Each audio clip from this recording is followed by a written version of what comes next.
Goedenavond, dames en heren. Welkom op deze doodgewone vrijdag. Wij zijn hier om wederom te racen.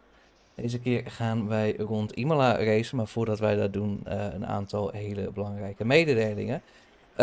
Ten eerste, even kijken hoor, ja, deze jongen, André Katz, is een landverrader. Die heeft zich aangesloten bij Engeland en ondanks de Nederlandse vlag is een nep-Nederlander. Dan hebben we hier Charlie Kent. Die heet Donuts. Maar donuts is eigenlijk is gewoon niet zijn favoriete eten. Volgens mij vindt hij rijstwafels lekkerder. Maar dat soort dingen, dat wil ik graag niet vertellen. Dan hebben wij, even kijken, wie kunnen we nog meer exposen? Wij hebben... Even kijken, ja, ja. Ryan natuurlijk, ja. Deze jongen die noemen we altijd een hele jonge jongen. We zeggen altijd dat het 3 maanden is niet zo. Eigenlijk is het gewoon een hele oude man van op zijn minst 30 jaar volgens mij. Hij doet zich jonger voor dan dat hij daadwerkelijk is natuurlijk. En dan hebben wij... Even kijken. Ja, deze Jake... Gats, zoals we hem noemen. Ja, die zegt dat hij uit Birmingham komt. En dat is helemaal niet zo. Hij komt uit Scouse. Dat is werkelijk waar hij uitkomt. And with those important announcements out of the way, hello and welcome to the real race today. We're driving around Imola today, and last week, I want to say, it's 2 weeks ago since we left the Kyalami circuit. The Kyalami circuit, of course, in South Africa, and today we are back in Italy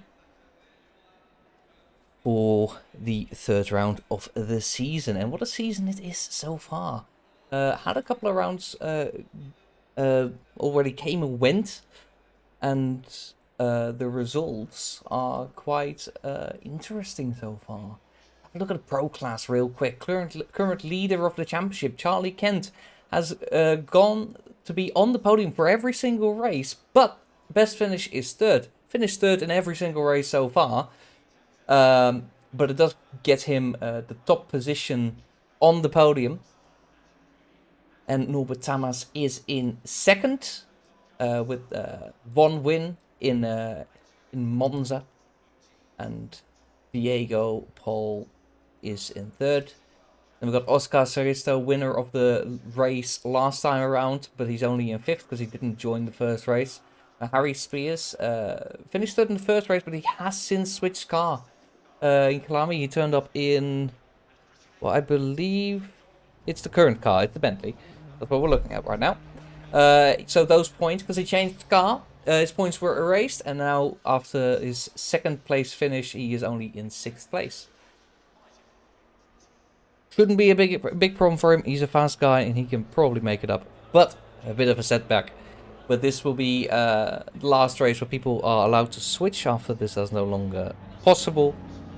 So we don't have people like, you know, that don't care about the championship, just go for the best car every time. Do stick with something. It is a season. You do have to approach it differently than single races. That is what we want to see. And the drivers, as you see them drive out, if you were confused while they were standing in the pits, there was a driver's briefing given by the man, the myth, the legend, Declan Bauerle.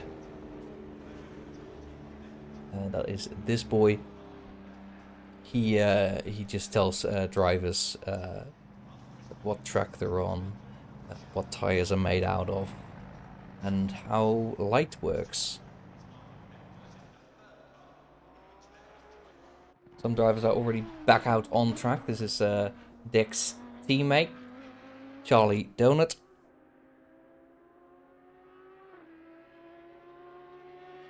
Also driving the beautiful Audi with some extremist texts on the side, the front, the top, and the back of the car.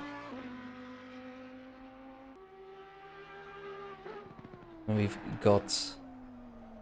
See, Andre Katz is driving out of the pit, Skill Issue Racing. I believe that is named after, well, Andre himself, actually. Let's see. And we've got Bogdan. Now, Bogdan finally got the livery right. And here we can see the Romanian flag. No, I'm sorry, that was actually the flag of Chad in its full glory. It's got a moustache on, if it makes it classy, and a whole lot of logos with the text "Git Good." I believe that is directed to a driver currently right behind him, and that would be Rhys Corbin, who has the same expletives on his car as Donut and Dick, or similar. And he needs to get good.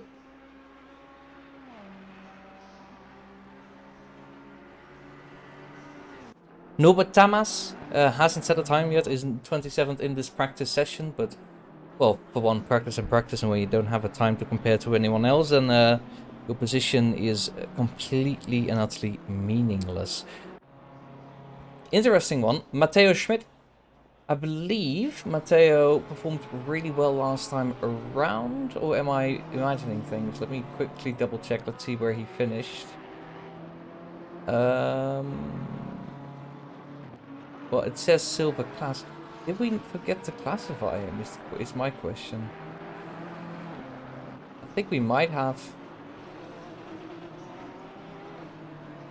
That might be an issue on my part, but he is not classified on the server. I don't know which class he is in, judging by position, probably either pro or silver. Let me double check that, because that is a bit unfortunate if we did forget that. But now that I have the time before things really start, the moment to double check it. He hasn't been registered into a class yet. Last time around though, in overall he finished 28th. Okay, so could be that we are not looking at representative pace. I think we decided it would be AM class. It might be good actually to reconsider it anyway. Matteo Schmidt currently set to silver class, or visually silver class, with the silver background and the white number on the left tower. Everything with a white background is a pro driver. Those are the fastest we got. And then everything with a red background is an AM driver. Those are the most existing drivers that we got. And everyone in silver try. They will try. So yeah. And so Schmidt is currently unclassified. And that is how we'll treat them. And whatever position he gets, we'll treat as an overall position. Slowest driver with a time is currently in the gravel. That's Jake. Unfortunate catch there for sure. And Ryan is also. Ooh, he has had a big crash. That is unfortunate for him. But yep, teleports back to the pits, and then we've got Bogdan still going to finish his lap, just to get a good feel of the car before they enter qualifying, which will be immediately after this.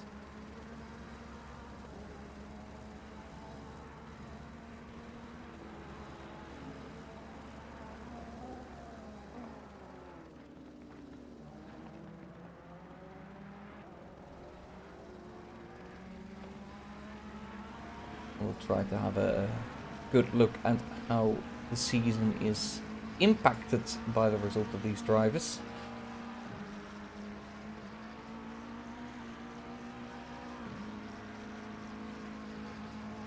But we do have a decently long season this time around. I believe previously it was 5 or 6 races. This time we went up to 9 races for points.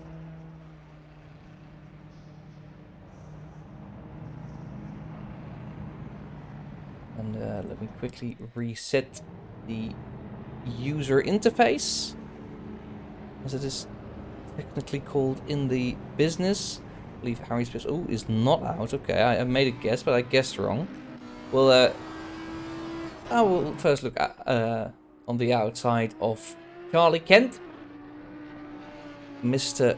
Donut, that he is called in the BSKIT metaverse. Very competent driver, very quick driver. We have seen in previous events, and currently leader in the championship. The gap, though, to the next car is not much. It's 2 points. Norbert Tamas is trailing by only 2 points, which means that Charlie has to drive faster, essentially. Like that, you're not gonna keep the advantage. It's just not big enough of a gap. But let's hope we can extend today, and if I believe that does mean that if Norbert finishes ahead of Donut today, then he will take the lead of the championship, provided they do not finish too far behind Diego, who is 13 points behind Donut and 11 points behind Norbert. I do believe that will mean that Donut has to finish like 4th, something like that.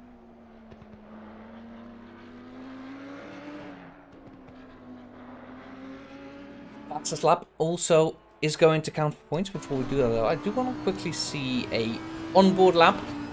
You can see the white lines here are hardly track limits. They just use as much of the green as they are allowed to. Cross the finish line then. Now there's a little bit of a turn in before you go into turn 1. Carry as much speed through here as you can. This apex is essential. A bit of a slide there. Not very fast from Donut on his banker lap. The first chicane, then immediately entering another one. Now this one is very interesting. You try to carry as much speed through there as you can. I feel like he left a little bit of time on the table there as well. Then we go into Tossa. Just a bit of a hairpin uphill. Try to get on the power smoothly. Get enough traction out of the car. Align to the right for the next corner. Brake late. Swing it in. Carry a lot of speed again. Well, it's such a brilliantly flowing track, and Charlie is showing that. Very fast corner in here into a very slow chicane. Ooh, but it's so easy to overcook, and that's exactly what we see here. We'll finish the lap with him just so that you have an idea what this track looks like, but this is an invalid lap. Slow chicane here then, but you can extend a little bit using the curbs and the exit sausages as well. I think that will be in the realms of legality. Fortunately, the lap has already been invalidated, so it's not really something we can verify. And here then the second to last corner. Fairly slow corners, but very technical. You want to hit the apex beyond the power as early as possible for this long straight. And if you mess up that first exit, you will suffer for that, from that for the entirety of this straight. So for now then, Donut not having set a time yet, but who has set a time is well, Diego has also crossed the finish line, but it's not legal. No, it is legal. Never mind. The cover I was using wasn't working very well, but he is currently the fastest. A bit confusing, I should say. It was working just as intended. I was just looking at the wrong place.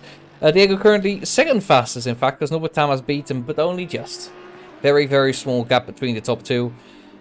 Definitely a fight brewing there. Andre Katz currently in P3, but a big gap between Norbert and Andre. Did struggle a little bit with the Aston here, so we'll see if he can get a handle of it. Of course, Andre Katz involved in a fight for the lead last time around.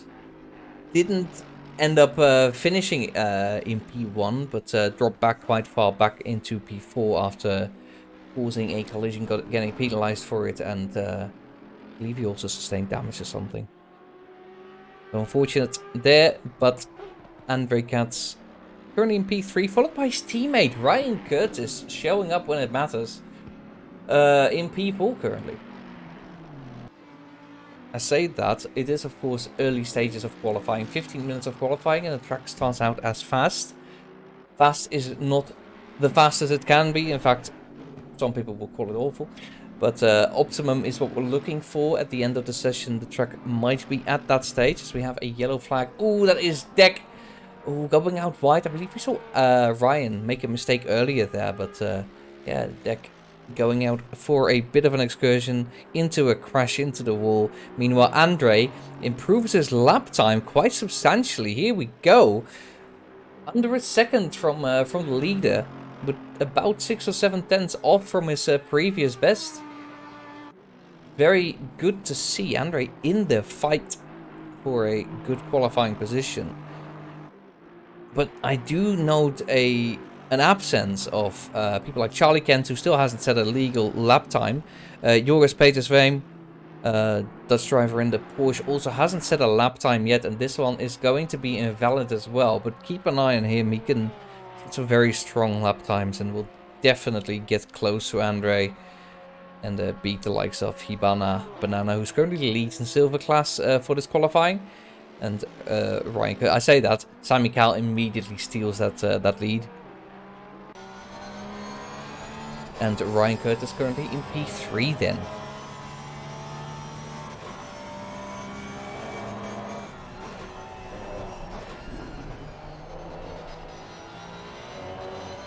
Now for AM class we have Michael Favier. Wow, Michael Favier, or Favier, I believe it's supposed to be pronounced. He's in AM class, best of AM currently, and he has historically been not quite at the front of AM, but this time around he qualifies overall P6 for now. Which I'm really happy to see. I think that's a brilliant lap. I do believe his team, they switched from the Ferrari into the BMW. I believe Pandas or Sasha Kleinen is the other driver in the team. And they were one of the last teams to switch car. So they will be at 0 points. Don't believe they finished last race anyway, so they won't lose much. Yeah, different car this time around, as Charlie Kent has set a lap time, but Sloda Andre Katsu has massively improved. Only 2 tenths behind Norbert now. But Joris then, let's see what he does.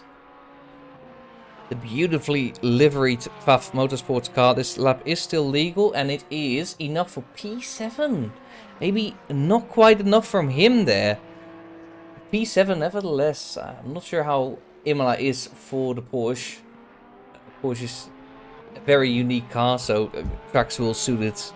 Or the swing in performance between tracks will be a lot bigger than other cars. For example, the Audi is always good. But Charlie Kent then P4, 5 tenths from Norbert Tamas, who currently has a single hand on pole position. They're also missing today, I believe, Pavel Dominiak, who I think he joined the first race, hasn't joined the last race either, so fortunately we're missing him again today, and we do truly miss him.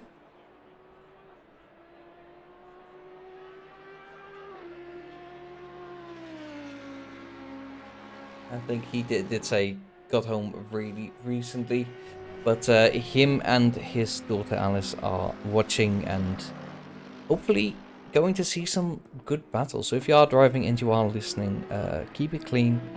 We do want the race to be... Ooh, as Diego makes a bit of a mistake, but not into a wall quite yet. And oh, Michael is actually on improvement, already having a good position, but he thinks that time can get a lot lower.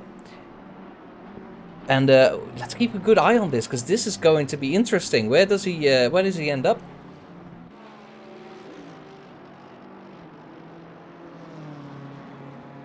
He's already gotten past the hotspots for making mistakes, but the last 2 corners can bite. Especially if you are under a lot of pressure. If he feels this is a good lap, and we do see go a little bit wide there. Ooh, but is it enough to ruin it? He does lose a 10th, but it is still going to be a decent improvement. Let's see where that ends him up in position. He is currently P10. He moves up to P8. Puts him right ahead of a pro driver in Philip. Right behind a silver driver in Casper. A nice grey, red, white lines in the leaderboard. But quick look, P2 currently in AM class is Rhys Corbin. Rhys had a decent race last time around. I believe I saw him up there quite a bit, but he admitted to having a bit of a lapse of concentration in the later stages of the race. Blamed the nighttime, and unfortunately ended up quite far back. But he's back to fight again. His last lap was an improvement, I believe, in pace, but not in position so much. I think he can, he probably feels it as well. He can probably improve a lot. Track is still fast, but it is still ever getting faster. It is not like the flick of a switch. It is gradually, slowly, constantly improving. As rubber is being laid down as the cars drive across it and also clean up the racing line from any marbles or dust that got on the track. That is the physics behind it. We also have... Ooh, nope, that's not even legal. There's quite a lot of people invalidating their lap times, and that is actually not so unexpected. Imola does bite a lot. There's a lot of places. We did see Charlie Kent earlier at Acqua Minerali messing up that corner. Cutting the corner essentially, and that just invalidates your lap. There's a fast left-hander before that. There is a couple of chicanes where you can make mistakes. There's a lot of places where you can lose time, and Niels Janssen here is going to set a very good time. There we go, P6 taking the lead in AM class. P7 immediately demoted by, I believe, no, I don't know who, but yeah, that is, I believe it was Hibana Banana setting a 6th place time. Yeah, Niels Janssen making a statement, showing that he is quick in this. I believe he's still in the M4. Sorry, M6. Yeah, he's still in the M6 because he and his brother Lars Janssen love this car and will never betray it. This, I think, truly beautiful. And he is showing that it has pace. Maybe not the newest of cars, but still very effective. So Michael Favier then dethroned. Be a good, legal, faster lap. Declan Bowler. He is going to improve from P14 up to P10. About 2/10, 3/10 improvements, and that puts him in 4th place of his class and 10th overall. Very well done for him. And also Rhys Corbin, we were just talking about him. He is on for a very big improvement this time around. The timing says 5/10, but ooh, he is... God, it gets very close there. If you go across that line too much, then the game will penalize you for it, invalidate your lap time, and tell you to try again. Rhys is setting a massively fast lap. We'll stay on board with him because this could decide a lot in the AM battle. Bit of a shoddy exit there maybe, but it's not actually that bad. He is still 8/10 up on his previous fastest time, according to my software. And let's hope it is accurate. Goes as far right as he can to break into there. Oh, but he goes on the gravel. That is time loss right there. You want to get against it, but not onto it, because it just bogs down your car. Last corner a lot better though, so he regains a little bit. But not the full 8/10, but it's still going to be an amazing time. There we go, Rhys Corbin up to... Oh, sorry, I think he may have made it illegal by going onto the gravel earlier. I wasn't paying attention to that, but very unfortunate, because that would have been such a good lap. And he has shown that he has the pace, so even if he doesn't qualify better in the race, likely be able to improve. Current leader in silver class, and let's give Sammy Cal a little bit of time in the spotlight. The moderately riveting racing car, beautiful livery, finish flag on the rear wing end plate.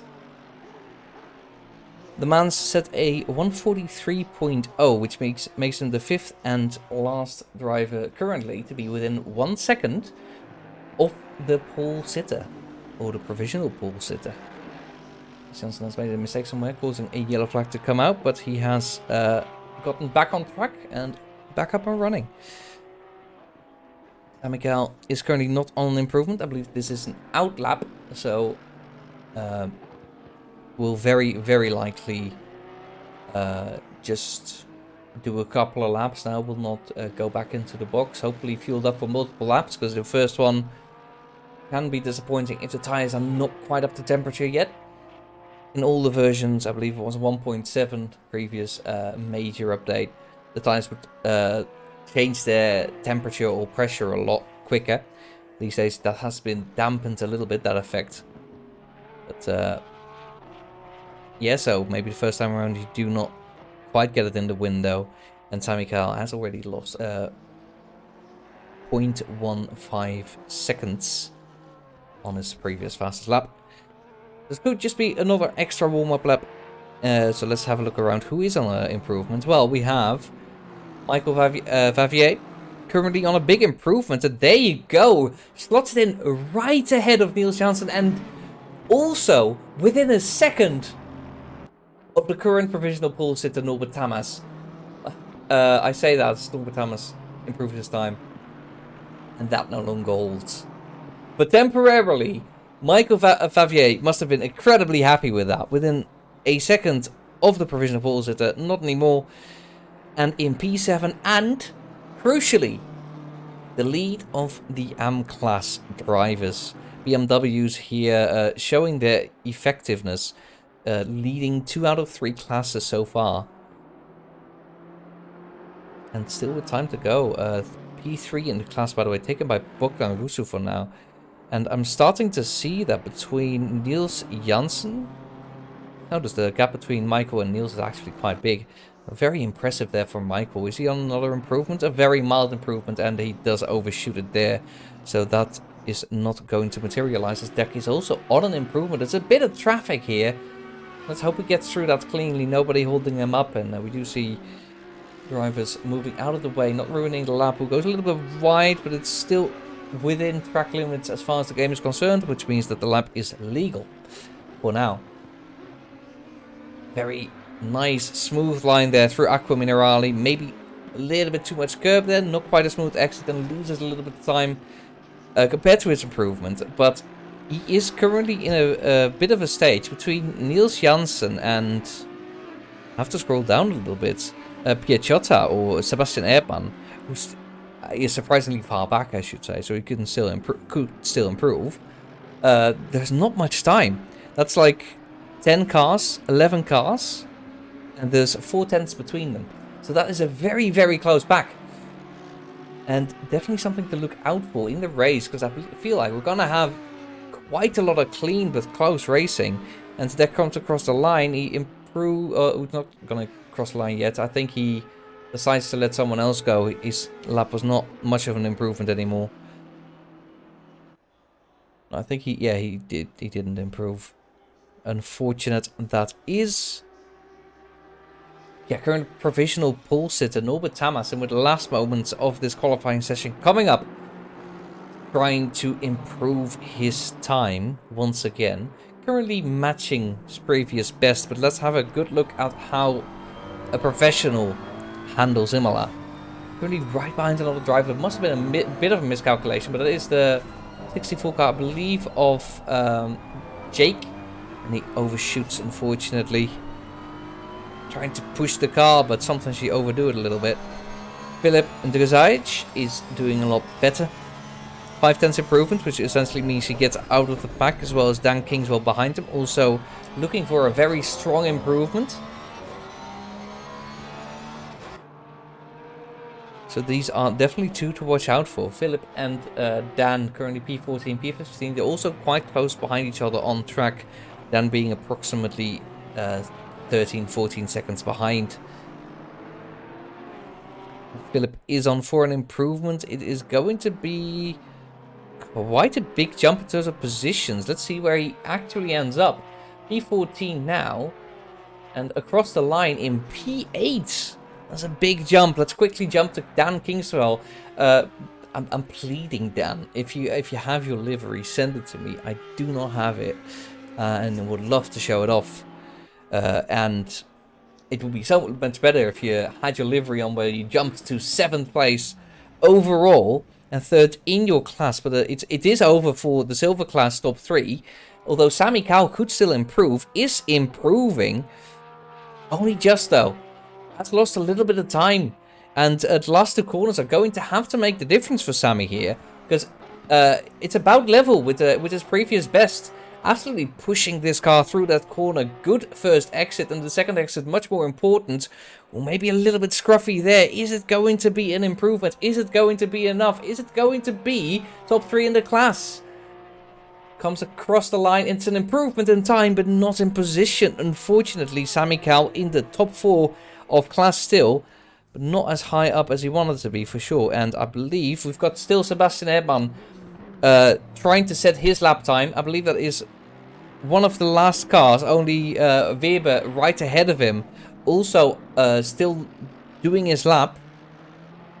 Is also improving. So there's still 2 improvements left. Both pro drivers that are quite far down will want to show that they do have the pace to keep up, for one, and secondly, don't want to be in the middle when the race starts. So Sebastian Erdmann up for a big improvement. I feel like for Robert Weber, it's not going to be enough. Currently 2/10 down on his best as it stands. That could give him 1 position, but not more. So that's Robert Weber jumping Rhys Corbin. That's it for him. But Sebastian Erdmann, much better improvement. Up to P13 for the man. There you go. That gives us Norbert Hamas as your pole position driver. Number 17 BMW has proven a absolute force of nature.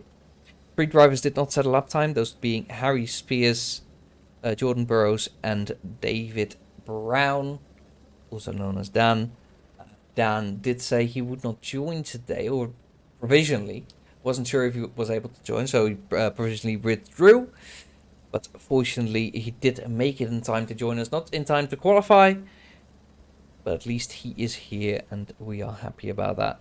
That's Norbert Tamas pole position. Then for silver class, we have Hibana Banana taking pole position by about a 10th from Matteo Schmidt, who might be just about right in silver class.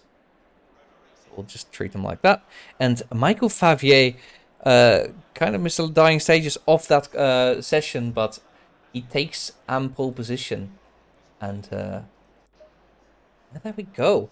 So quick grid rundown. We've got Norbert Tamas in P1, followed by Charlie Kent. Diego Paul Fimbras Casas rounds off the top 3, followed by Andre Katz. And those form the top 4 drivers, all pro drivers, and the ones to watch for this race for possibly the win. Now we've got Hibana Banana, the leader of silver, followed by Matteo Schmidt, Dan Kingswell, and Sammy Cal. We've got Michael Favier behind that leader of class. Then Filip Zajic in pro. Wojciech Pavlicek in P11. Niels Janssen in P12. Sebastian Erdmann follows. And then it's Joris Peterswijn, Declan Bola. Then we got Kasper Agelt. We got Matek Bobna, Robert Weber, Rhys Corbin, and Bogdan Rusu in P20. Ryan Curtis, promising start of his qualifying session. Unfortunately, only qualifies P21. Philip Piacciotta is P22. Pavel Opletal is in P23, followed by Fraser Dickey, Johannes Kauner, and Max Weber in P26, followed by Jake Gatsby Hart, the last driver to set a time in P27. 3 drivers that didn't set a time were Harry Spears, Jordan Burroughs, and David Brown, and they will be starting in that order, I believe. And that is indeed the order they will be in. So last time around at the start we saw Charlie Kent. That was last week in a different series. There was Pineapple Racing Club, who, if you haven't heard of, do subscribe to their Twitch. They've just made a new Twitch, so if you think of subscribed ages ago, I don't need to. Go look for it again. And yeah, they should... oh, I just heard from Deck. He ran out of fuel. When we saw him slow down before the line, apparently he didn't have enough fuel to finish the lap. So, unfortunately for him,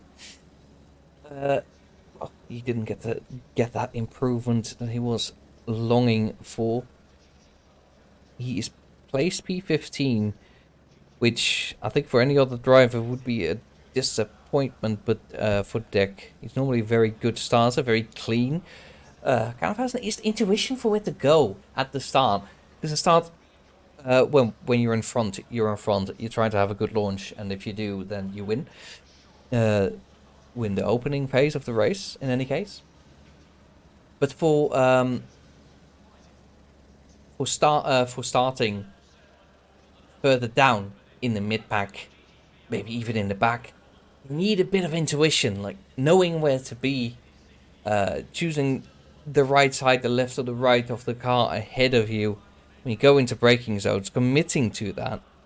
You've got to be decisive and make the right decisions every time, and that's very difficult.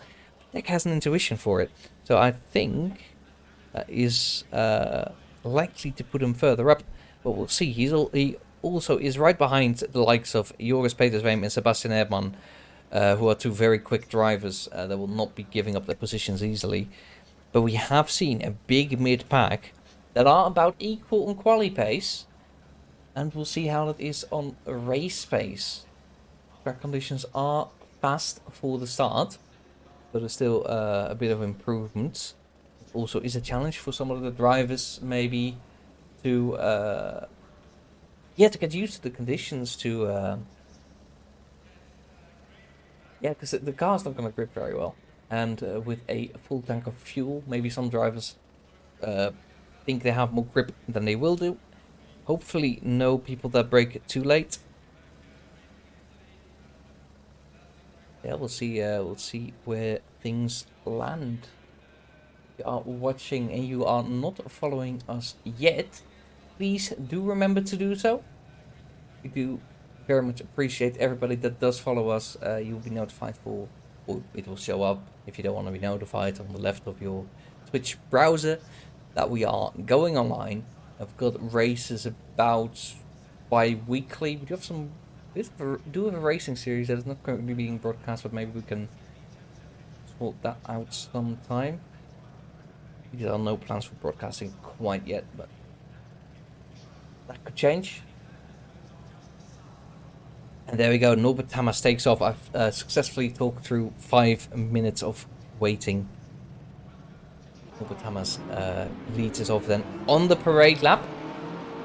If you think Norbert just has had the start of dreams, that is an illusion. It is only a formation lap.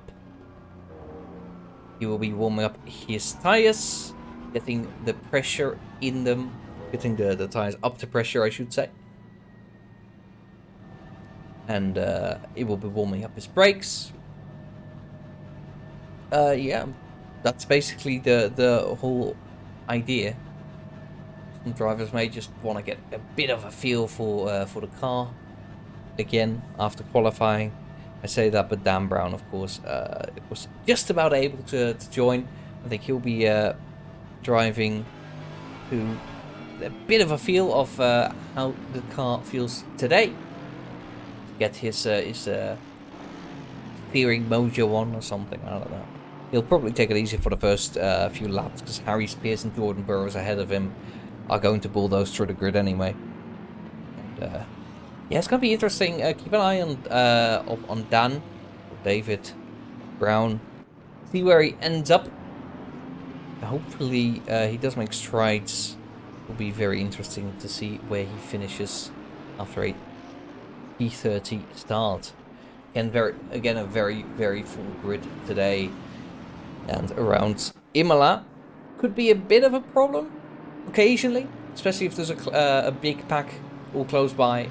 Generally, though, we have seen very, very clean racing. I do want to remind you that Monza Turn 1 featured, I think, no incident at all.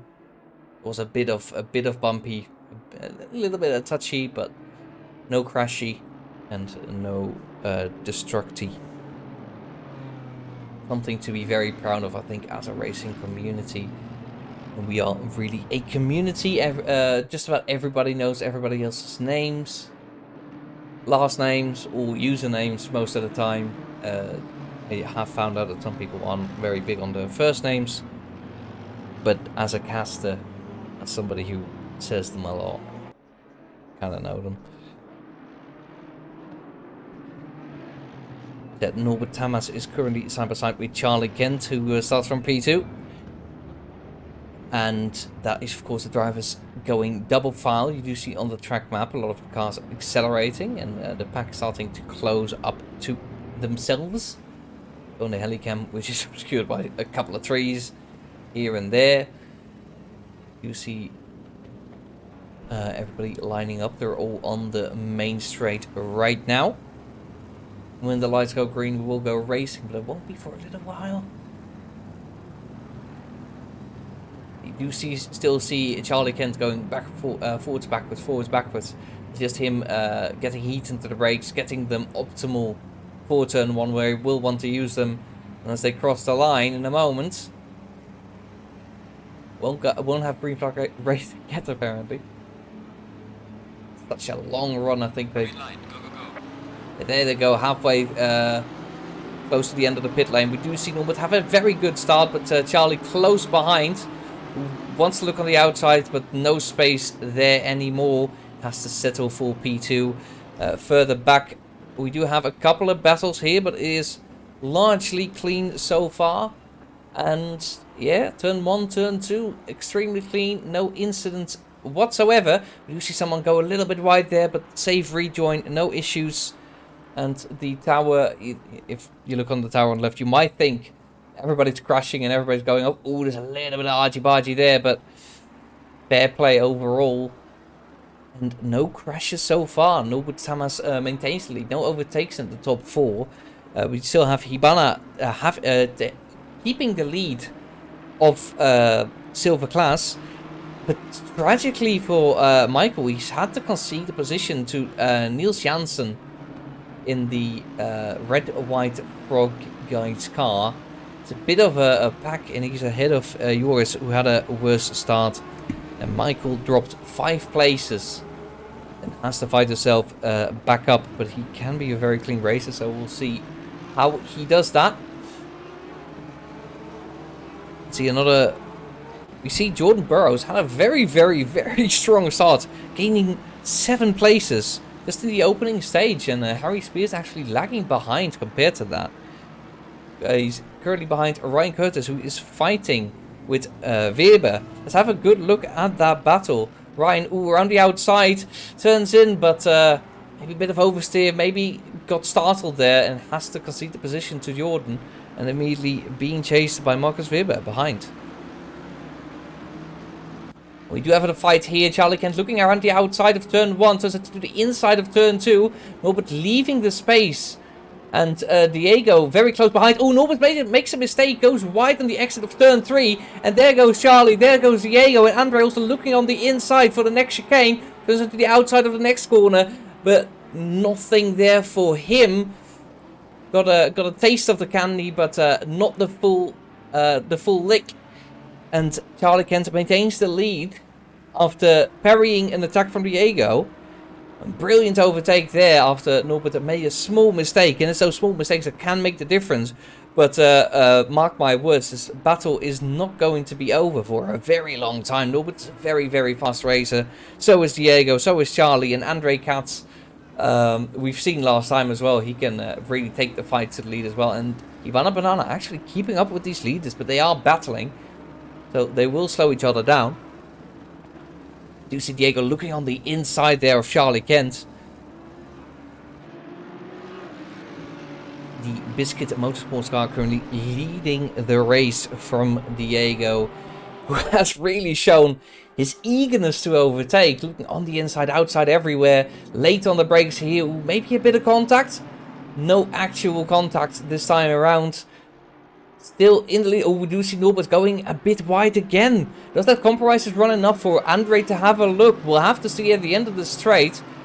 Maybe lost touch a little bit, but don't think that's enough for Andre to have a look. Very clean run from Charlie though. Crucially, that does keep Diego behind. And they will be close together for a little while. As you see, I think Max Weber has lost a lot of places and a lot of time. Really struggling at the back of the race. On the right, you can see the number 31 car far behind the rest of everyone. Not sure what happened there. Very unfortunate to see that something did happen. Quickly rearrange some of my windows because I couldn't quite see chat obscured by the microphone arm. First with problems right there. Oh, as we do see, oh, Ryan hits the wall. Oh, made a mistake into the chicane. What happened there? Let's have a quick look before ACC robs me of that opportunity. So it's not near anyone. I think he just hit the curb too hard. Oh no, he oversteers. Oh, maybe not quite treating the car as it desires to be treated. Some cars can be a bit of a diva sometimes. Oh, I do see another car there spinning. I believe that was the 448 car of Piacciotta.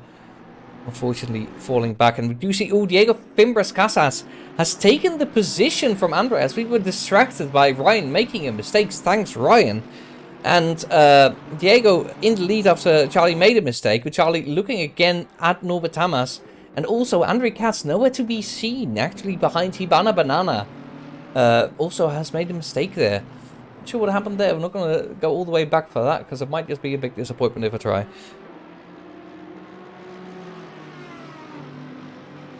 Oh, Norbert Tamas so close behind Diego. In fact, he is side by side with him. Can't see Diego there. Diego on the inside. Let's have a look from the helicam. From up above. Diego breaks late. Ooh, and his shoulders. Oh, but there is contact and Diego is spun out. Norbert Tamas also has to compromise his line. That's Charlie Kent again. Back in the lead of the race. That's an interesting one. I'm not sure if you can really say that Norbert was at fault there. So we'll have the stewards will have a look at that. I do believe we have Dan stewarding today again. So yeah, and Hibana Banana actually keeping up with the lead. It's fair play to him. But Charlie Kent back into the lead after a bit of argy-bargy from Norbert Tamas and Diego, who has fallen back all the way to near enough last. The number 10 car you can see just ahead of the number 31 car on the map. That is Diego. And tragedy strikes, and that puts him essentially out of contention for the win. So unless more contact does happen between these drivers, they're not going to concede their position. Hibana Banana close behind. Fair play to him. Extracting all the pace he can from the Mercedes. A little bit late on the brakes there. You see, gets very close to Charlie, but immediately Hibana on the back of him. That's just too late on the brakes, and you can see how much of an effect that has. And that is not so much Norbert like forgetting how the car works, but miscalculating the effect of dirty air or the clean. It's not clean air. It's the slipstream. You have less air hitting your car from the front, which gives you more speed on the straight, but also extends your braking zone a little bit, simply because the air friction is not strong. Ivana looking on the inside, but presumably not going for a move there. We do see Andre catching up a little bit. Does have the fastest lap of the race so far. Really want to have a look at the race statistics. We have Jordan Burroughs fighting with Weber in the mid-pack. Also being followed by Harry Spears. So these drivers will have a look at. Currently 14 seconds behind the leader in P18 and P19. They did not decide to qualify. They were in there for the whole session, did not settle up. And as a result, they are in the last place as Joris Petersveem demotes Niels Janssen, who's still the leader of AM class, quite a bit ahead of Michael Favier in terms of position, but in terms of time, it's not actually that much. So many drivers are so close to each other. But Joris puts himself ahead of the front AM driver and now has to catch up to Sami Cal to get to the real meet, which will be Philip Drzajic, who will be for position in class.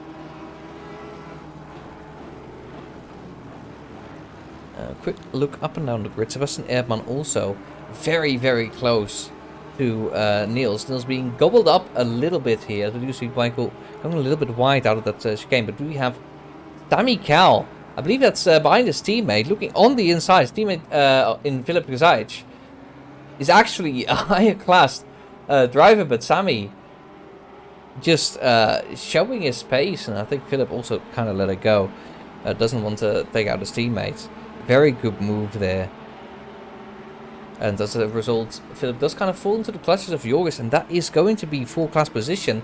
Also for class position, Sebastian Ebba very, very close behind the front car of Niels Janssen on the outside. Then does he make it happen? He does brake later, but the BMW of Niels regains a lot later on the braking zone. Maybe compromised early braking into letting the car go a little bit, trail braking a little bit into the corner. Sebastian Ebman still fighting for that 10th position overall and moving himself up to start fighting with Joris and Philip, who will be for position in class, which is where the real points lie. Jordan and Harry do get past Rhys Corbin like a team together. That's trying to fight themselves forwards. Speaking of fighting forwards, a fight in the front position still going on. We do have two fights, in fact. Hibana Banana trying to fend off Andre Katz and Charlie Kent, facing pressure from Norbert Tamas here. Charlie having a compromise line. Oh, but he takes so much curbs into there. Has to slide through that corner. Catches the car impressively. And now has to fend off another attack. Norbert putting enough pressure on Charlie to force him into a mistake. But Charlie's still here to fight. On the inside of this corner, he is side by side. Norbert leaves the space, breaks a little bit later into this one, hits the apex very nicely. Oh, and they are side by side going through here. It's very exciting racing. These drivers are going to take this all the way into turn 1. Hibana still ahead of Andre Katz, but Andre Katz is also looking, perhaps, into turn 1. It's so close, and Charlie is ahead currently by virtue of superior speed. Maybe Hans exchanged the Audi engine for a V12 engine. I could see him do that. But, yeah, for now, very good defending. And then Norbert Tamas, again, looking around the outside, there's just not a move there. Hibana and Andre have caught right up with these two, losing so much time through mistakes and fighting. And the track conditions are now optimum, so they will be able... Ooh, they do have to adapt to, of course, the changing conditions. And you see just how much they are pushing. Still sliding around. I believe that is Elo in chat. Saying good luck to everyone. There is a brilliant race going on. And normally Imola not known for the best races, because it's hard to overtake. But we can see here just how much pressure can do to these drivers. And there is so much pressure. And Norbert Tamas, there's just a full-way training. You can kind of see the Constantina effect appearing. With Andre Katz getting a little close for comfort to Hibana, but keeping the car under control. These four are driving away from the rest of the field, and the rest of the field is led by Dan Kingswell. Currently P2 in class, because Hibana is still leader in class. Actually close with these leaders, so might be worth reconsidering there. You see Norbert Tamas sliding around there a little bit, losing speed. And that last corner, I did say, I believe what's in practice of qualifying, it is so crucial to get that one right, because you suffer for the entire straight. You do see it's enough for Hibana Banana to be on the inside for the first corner. Norbert Tamas has to leave the space, compromise to run into the second corner, but it is the inside. But it hits the curb too much, and that damages speed just enough for Hibana Banana to take that second position for now. But it's not over yet, because it's on an optimal line. Lose a little bit of speed. Oh, Norbert Tamas leaves the space, maybe a little bit too much, maybe a little bit too courteous. And that's Hibana Banana, silver driver in P2 overall. Brilliant racing there from Hibana. Yeah, Norbert Tamas losing time. Hand over fist. I do see a yellow flag. Which driver is that? That's Harry Spears has made a mistake. Oh, I want to see that. That is very rare. Let's have a look at that. Looks on the inside of a car. Uber has to move out of the way. Ooh, what happened there? Who did he touch? I believe that was Deck, actually. Yeah, I think that was Deck that he did touch. Yeah, there we see him. I don't think Deck did anything particularly wrong there. Maybe Harry being way too ambitious. Thinking he is the fact. Oh, but Deck maybe suffering a little bit of damage from that. Going very wide. Maybe just a mistake. And as a result, Jordan Burroughs does get past. May have not looked well. Might have been a bit of a collision, but... yeah, I don't think Deck will be very happy with that. I feel like he was unfairly touched there. And yeah, it's sad to see. The top 4 is somewhat stable. Andre Katz second behind Norbert. Norbert's still very, very close to Hibana though. So let's have a look at that. Coming down the start finish. Right, Norbert Tamas closing in, having superior speed. Looks on the inside, late on the brakes. No, he decides against it. Bit of pressure though on Hibana, but Hibana stays cool, calm, collected, and continues. I believe Norbert and Hibana both Massim cars. Is that correct? No, Hibana is actually just a completely different car. I believe he's in the team with Dave. Dapper Customs Pineapple Racing Club car.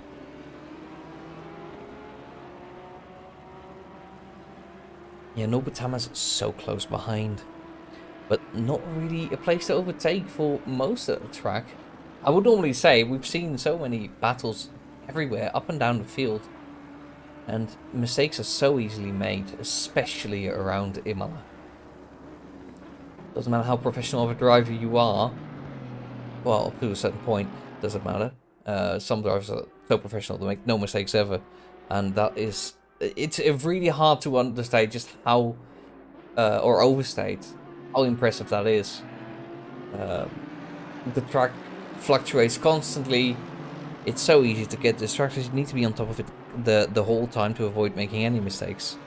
Norbert Tamas has currently set the fastest lap, so he just definitely has the speed to keep up with Charlie. He is a professional driver as far as much as you can be a professional driver in the BSKIT PLC metaverse. But still, we've seen him crack under pressure, make mistakes left and right, and currently fighting for P2 as a result against a silver class driver. And luckily for him, Andre Katz is a little bit off the pace.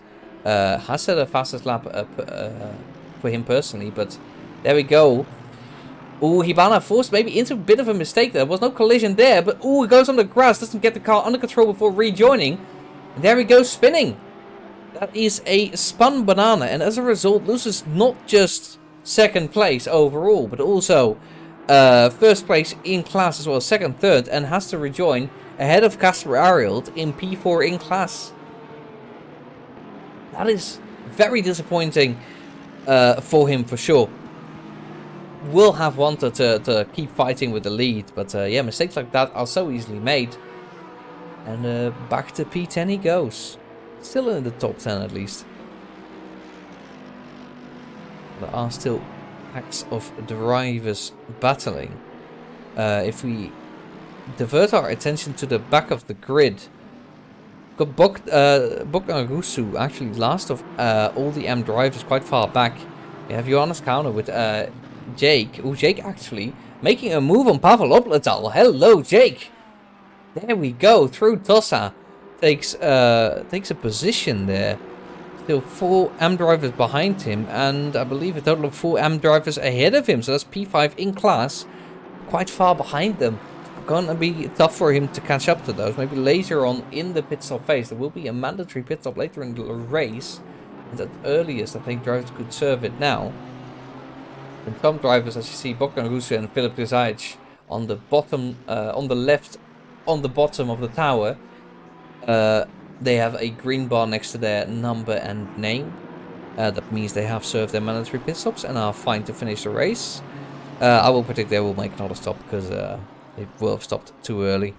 Cars cannot do the time on a full tank, unfortunately for them.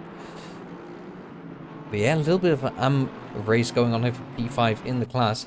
Wojtek Pawelczyk losing a position to Rhys Corbin, who's in the class lower than him. Hibana Banana struggling a little bit to keep Sammy Cal behind. Sammy Cal showing an excellent pace today. Having a very good race. And I have lost sight. If Philip Grzaic is actually in last place. So unfortunate. Was battling with Sammy earlier, if you recall. So was quite far up. But must have made a mistake somewhere. Easily made around Imola, as we have seen. And we do see the 22 car making a mistake. That is Ryan Curtis. Ryan Curtis has, I think, properly bottled it. Oh yeah, he's gone over the curb. I believe we're looking at turn 2 there. And that is too much for the car to handle. Catches it quite nicely. Not going into the wall, not fully spinning. Recognizing that the car is lost. and compromising the run, well, over the gravel. It's not much of a run you can have there. And yeah, lost a lot of positions, and you can see by how close everyone is. That is practically last place. So unfortunate, but yeah, somebody has to be last, and for now it is him. As this battle here goes on, we do see Niels Janssen. This, what is it? Niels Janssen, Hibana Banana, and Sebastian Erdmann. Hibana has lost time again. Dan Kingswell and Matteo Schmidt currently leading for the silver class. And Hibana and Sami have unfortunately lost out. Niels Janssen in between Sebastian and Hibana. These are not for position in class in any way whatsoever. But they will want to keep a position because the overall position is a lot more fun. A lot more fun to drive for. Do see a couple of lone wolves on the grid, and they will be happy to be that. Charlie Kent currently alone in the lead. 3.4 seconds clear of Norbert Tamas, who has to fend off Andre Katz as Hibana goes on the inside of Niels Janssen. And yeah, Niels Janssen conceding a position to Hibana. Very clean overtake through Tossa. And not really a place to re-overtake anytime soon.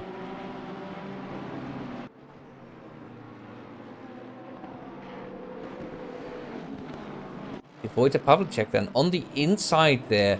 Looking at the outside of Aqua Minerale of Rhys Corbin. Oh, but they miraculously, I should say, leave each other enough space to continue racing there. Rhys keeps the position, but Voita has more speed. Looks on the outside, claims the position there. But not a position ahead of Rhys. It's just not quite enough. And they are very, very closely followed by Robert Weber in the Mercedes. And we do now see that Harry Spears has caught back up to Dick. And Michael now also has passed both of them. Moving up to P13. I want to have a look. 21 seconds behind the lead of the race. Jordan Burrs ahead. Also did a bit of a last of us challenge. He's also about 20 seconds behind the leader of the race.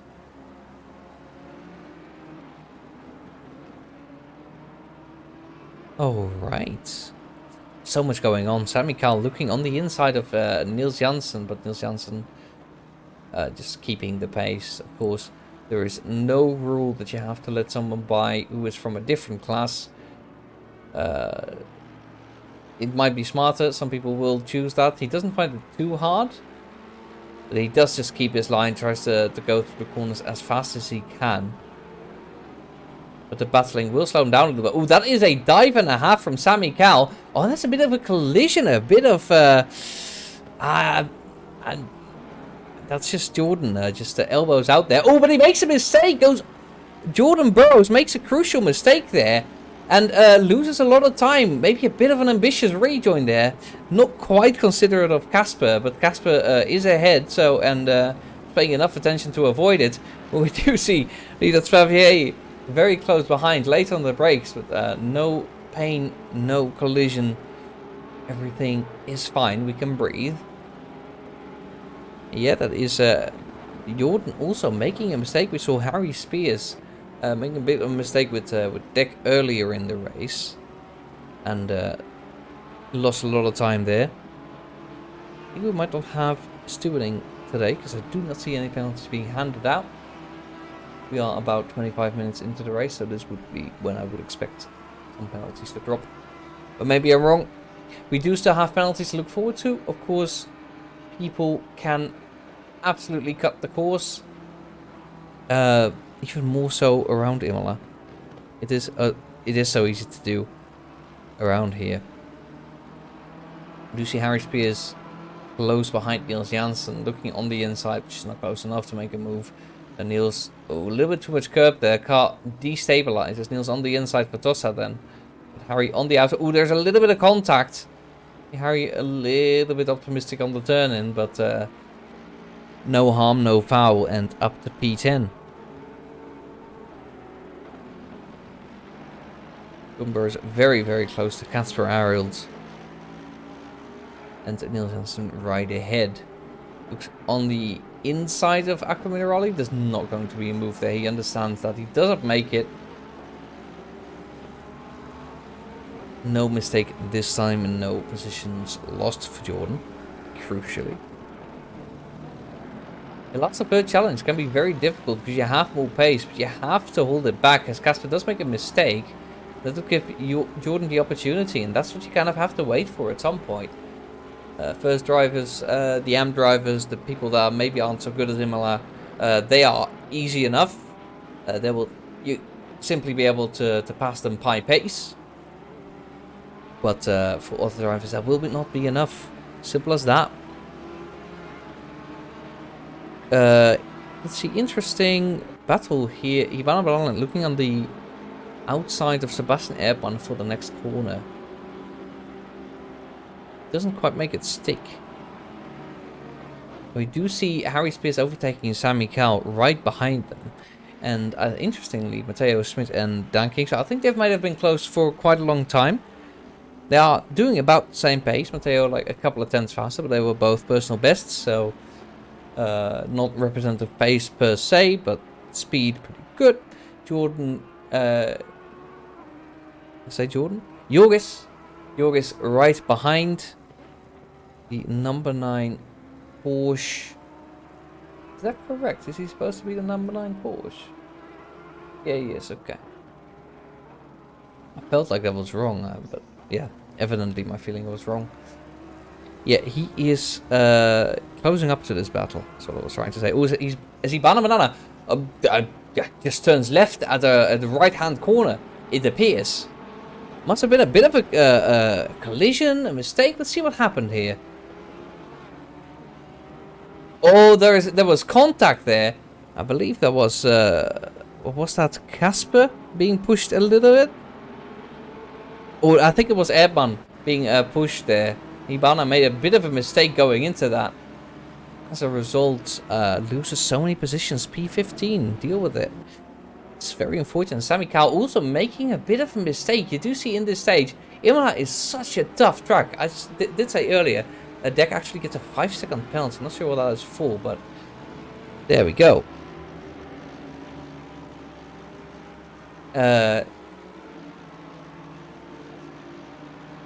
Yeah, Sammy Cal also made a mistake. You do see drivers making mistakes at the stage of the race. Imola is a very, very tough track. And immediately being lunged by Deck. Oh, Deck makes a mistake. Slides around a little bit. Doesn't keep the car under control and loses a bit of position instead of gaining one. Unfortunate. Interesting thing I wanted to point out a little while ago, as Jordan is currently overtaking Sebastian Airborne. Alright, you've seen that. Joris is closing in on Matteo Schmidt, but not an overtake just yet. Oh, but it is very close. He carries a lot of speed through there. Around the outside of Aqua Minerale then. Tries against it, but what I want to say, I'm just going to say it. I'm not going to show it. Norbert Hamas closing in on Charlie Kent. Gap currently a second. So we will keep an eye on that one. He is a very fast man, Norbert. Charlie is also very fast, but Norbert making a bit of a series of unfortunate mistakes at the start of the race. Hopefully he's found his pace and is able to really take the battle to Charlie without any mistakes whatsoever.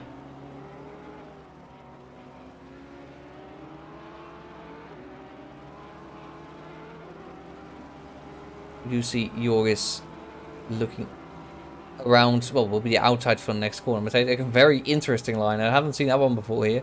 But normal apex for the second small kink. Yeah, just not enough speed in that Porsche to make a move there. And it's the same Porsche, same pain. But this is not for position in the class. Maybe it is like not as damaging. We do see Norbert Hamas. I think he's made a bit of a mistake. The lap is invalidated and he lost a second to Charlie. So very unfortunate for him. Really Pavel joining today was very busy and very tired. Hopefully he will be there in 2 weeks time. I believe it's 2 weeks. We have the next race. He is currently in chat though if you want to ask a driver a question. then he is there for you. As we almost reach the first third of the race done. With this very close battle. Joris so close behind Matteo. Matteo makes a mistake, but Joris also made one right before it. Joris made it earlier though, so he loses less speed. That's just the way it works sometimes. And Joris on the inside there, brakes late and takes that position. I say position, it's overall only and not for class. So no extra points for that, but it does put him in the position to fight against Kingswell. And if he overtakes Kingswell, he can truly do his pace. And after pit stops, maybe things happen and gets more points. We'll have to see. So far from Dan Kingswell, very clean race. Dan is often maybe regarded as a bit of a wildcard driver, sometimes as very clean and good races, has a good pace.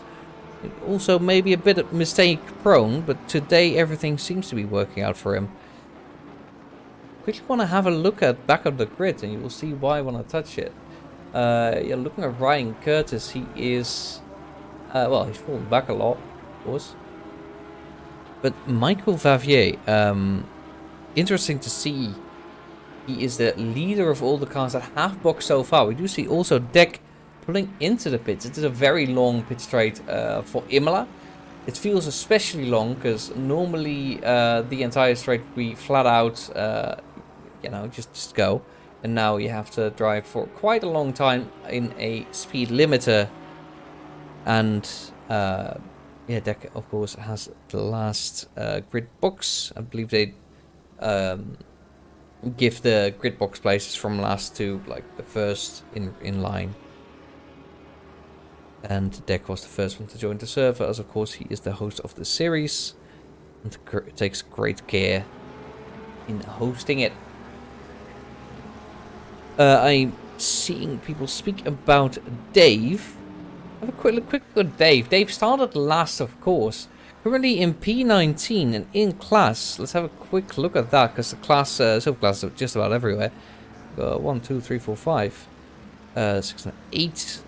8th place currently for Dave in the class.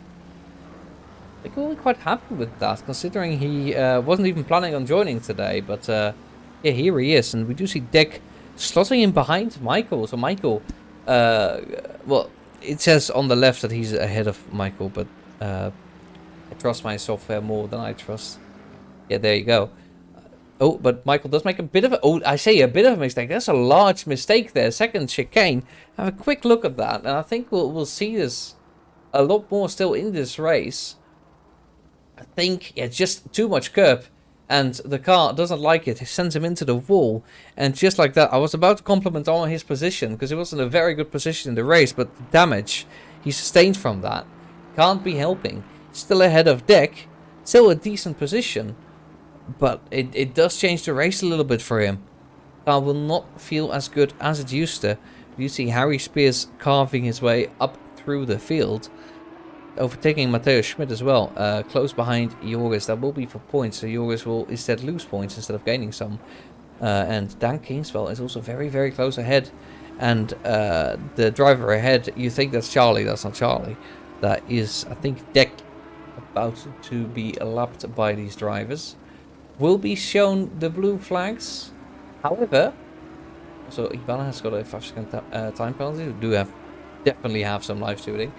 Blue flags in GT racing, different rules than in F1. If you are watching this with experience watching F1, we see are we getting really close there to Dan, having already overtaken. Oh, but that was a bit of a weird move from Harry. Not going to lie. Accelerating too early, slamming the brakes there, not giving Joris any time to react. They're giving a bit of a brake check, and but yeah, superior speed, and he overtakes anyway. It's a bit. I'm not sure Joris will be happy with that, and I wouldn't be either.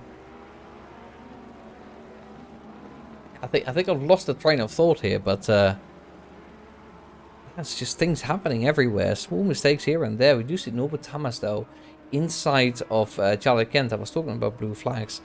In Formula 1, blue flags means get out of the way. Essentially, virtually park your car, be off the racing line, slow down, let the car by, and strategically, of course, you would want to do that without losing a lot of time. We do see Imola making a mistake that is in front of us out of the second chicane. A bit of a weird place to make that mistake, so let's have a quick look at what happened there. It was in a battle that must have been... I think that's Casper, but this is for class. Oh, very ambitious move there, but he makes it stick. Oh, there's just enough space for both of them. Oh, Casper turns to the right, and Hibana's blindsided by that, and taken out, it appears.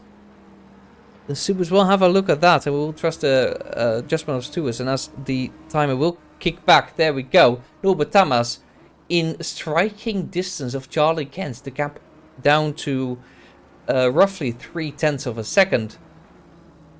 And this fight for the lead is truly on. I'm on the wrong car. Sure, I'm on the wrong camera. There you go. On board with Norbert Tamas chasing down Charlie Kent, the Audi. No longer the danger car as we saw him drive it in the Endurance Cup that we hosted here as well.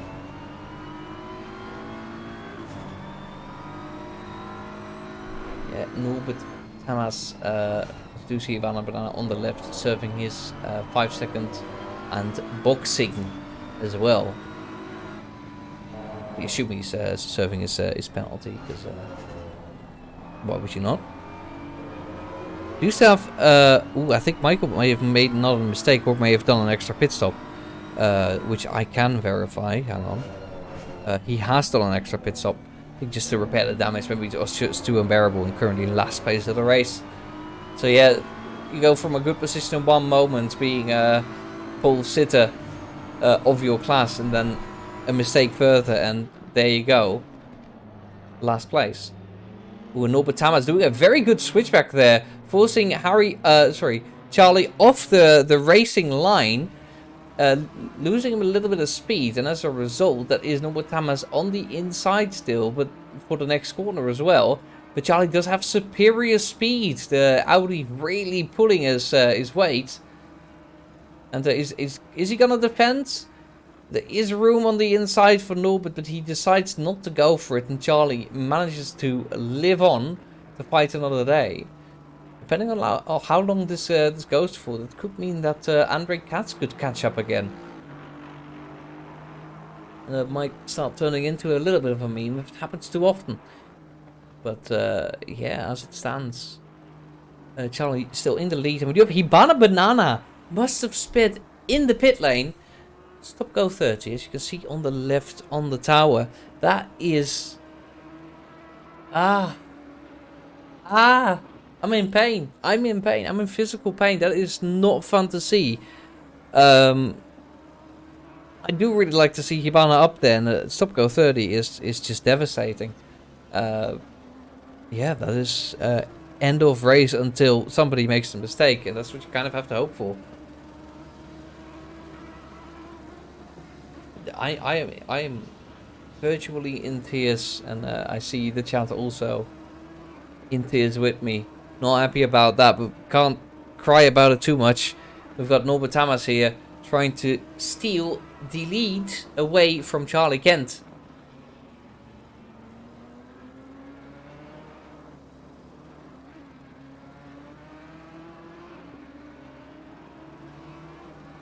And Ryan Curtis, as I'm looking at the tower on the left, served a drive-through penalty. Not served.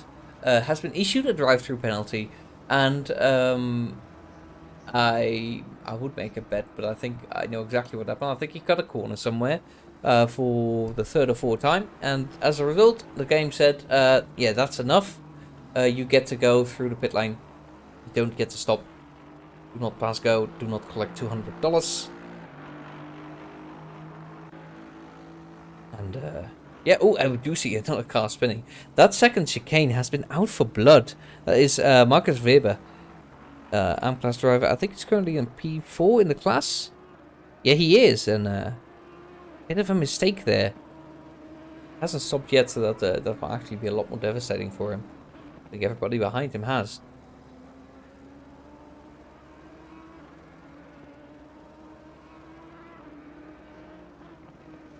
have a quick look. I want to see this from the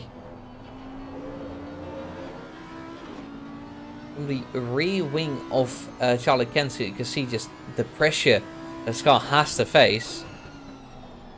Sometimes it looks calm, but you will see in certain braking zones where your heartbeat will start gaining a couple of beats per minute.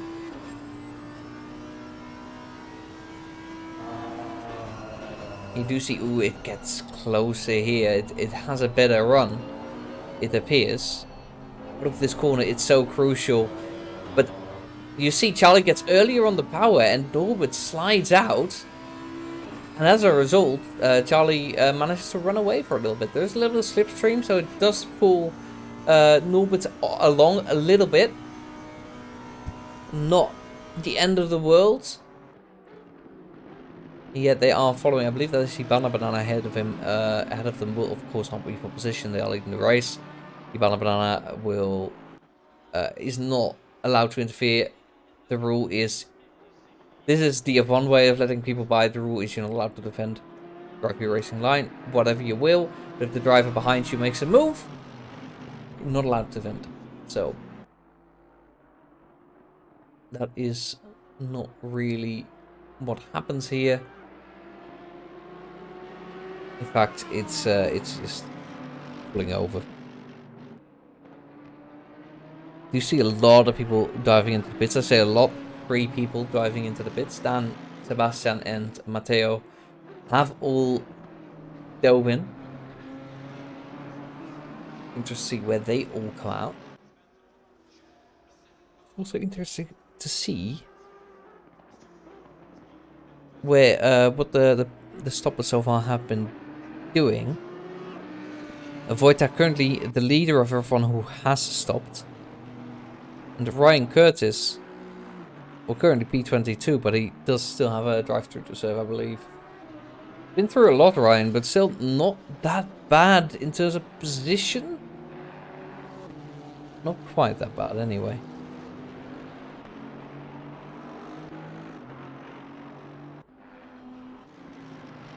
I do think I zapped away there for a little bit from the lead.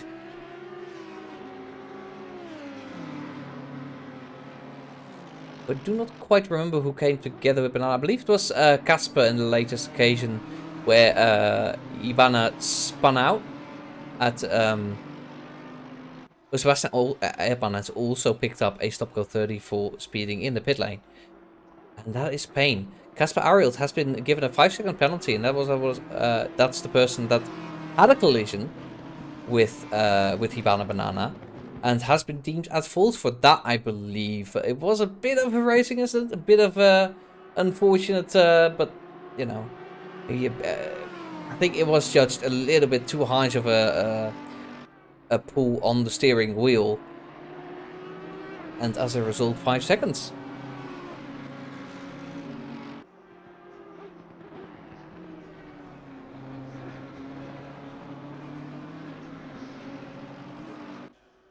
Charlie can still keeping control of the lead of the race, but not exactly of the pace. He is forced to push, and he will have to push for a little longer on these tires, because you do not want to box right now as the leaders.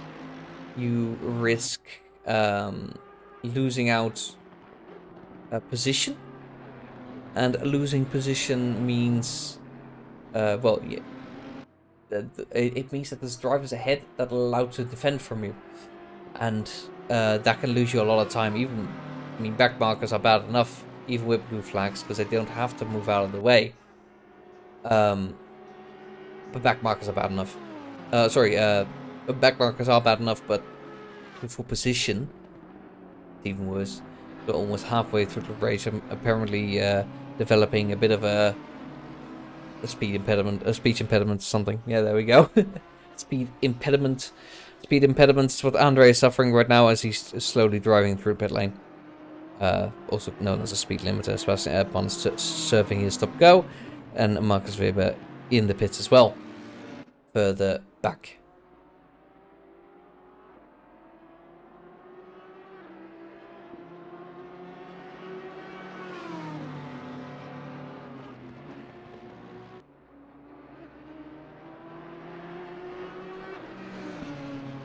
quite impressive to see Norbert following so closely for so long, really piling on the pressure. You do see Charlie absolutely pushing there. The car not exactly cleanly going in a straight line. He covers the inside there.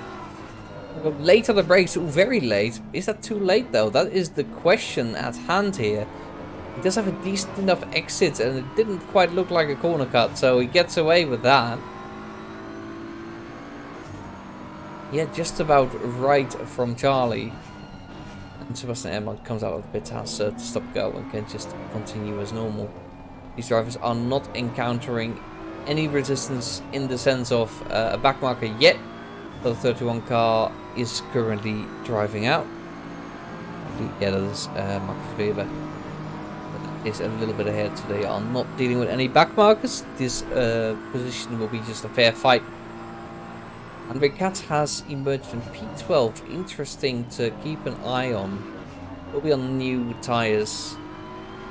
A bit of a heavier car for sure.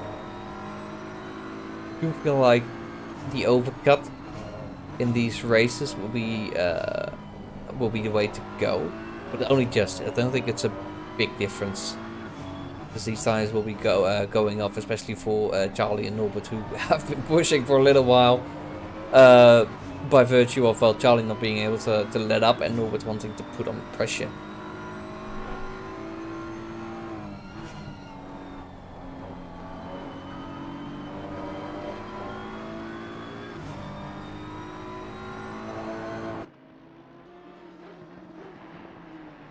Casper Arils, yep, no, that's 5 seconds that we're looking at earlier. Charlie getting inside a little bit there, but Norbert is not quite close enough to make a move into this chicane.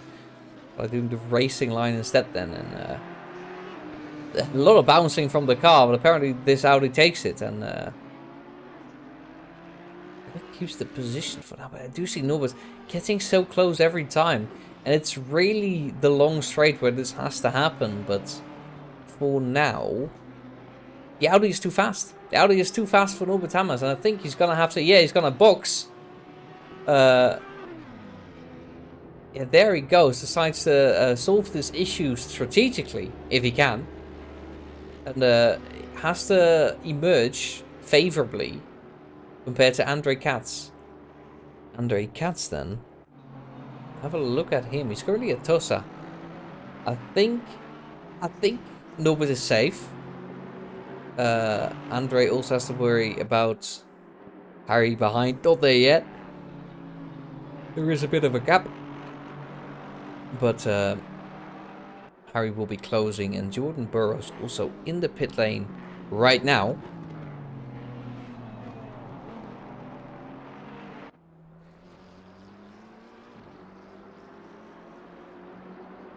Niels Janssen also in the pit lane right now. Let's see where he comes out for his class. I think he will maintain the lead. It's been quite strong. Rhys also. Everybody's coming into the pits right now. But like the entire top 7, top 8. We do have viewers pits where moving up simply because he didn't stop. But we do... yeah, where is... Trying to remember. Yeah, Norbert Thomas is, I think, currently driving out. Number 17 car. He's driving out of the pits. He's currently at pit exit. And that does maintain him the lead over Andre Katz. Rhys Corbin, well, it says still ahead of Andre. But, oh, Jorgis makes a mistake. That is through Aqua Minerali on entry. That's a bit of a weird place to make a mistake. Let's see what happened there. From a helicam, always a better view there. You see the Skill Issue Racing car off. Oh, but... Oh, what was that? What was that? Somebody had a lapse of concentration. I'm not sure. I mean, Stuart's going to have a look at it. I'm not even going to bother. That looked like... I mean, it looked like... It looked like yours wasn't paying attention, but I'm... It's very easy for me to say that. I'm not currently driving. I do not know the struggles of these drivers. And I do know that Norbert Tamas is currently dealing with a chance to overtake Charlie Kent. Charlie Kent's currently in the pit lane. Still the leader of the race. With Jorgis also stopping. Maybe he can just maintain the lead. But crucially, Norbert is chasing But even more crucially, look at what's ahead of him. Yep, that is correct. You are seeing that correctly. That is indeed another car. The 711 car. And quickly scrolling down. That's Fraser Dickey, an M driver. Not mandatory for him to let this go. And he hasn't really. There is a dive on the inside from Norbert Hammers. But maybe it's too little too late. Charlie already on the move again.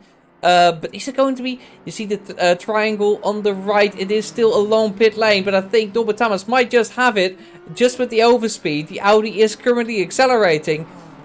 Speed limiter has been removed. There you see Charlie Kent is still in the lead. He maintains the lead from the stop. There we go. Norbert Hammers trying for the undercut. But maybe the traffic he encountered just being enough to deny him that. And with that, I think every single driver has now stopped, has served their mandatory stop. And it's, for most people that didn't stop in the first 5 minutes, going to be a straight race to the finish. 14 minutes left to go. Yeah, these two are going to battle for all of it.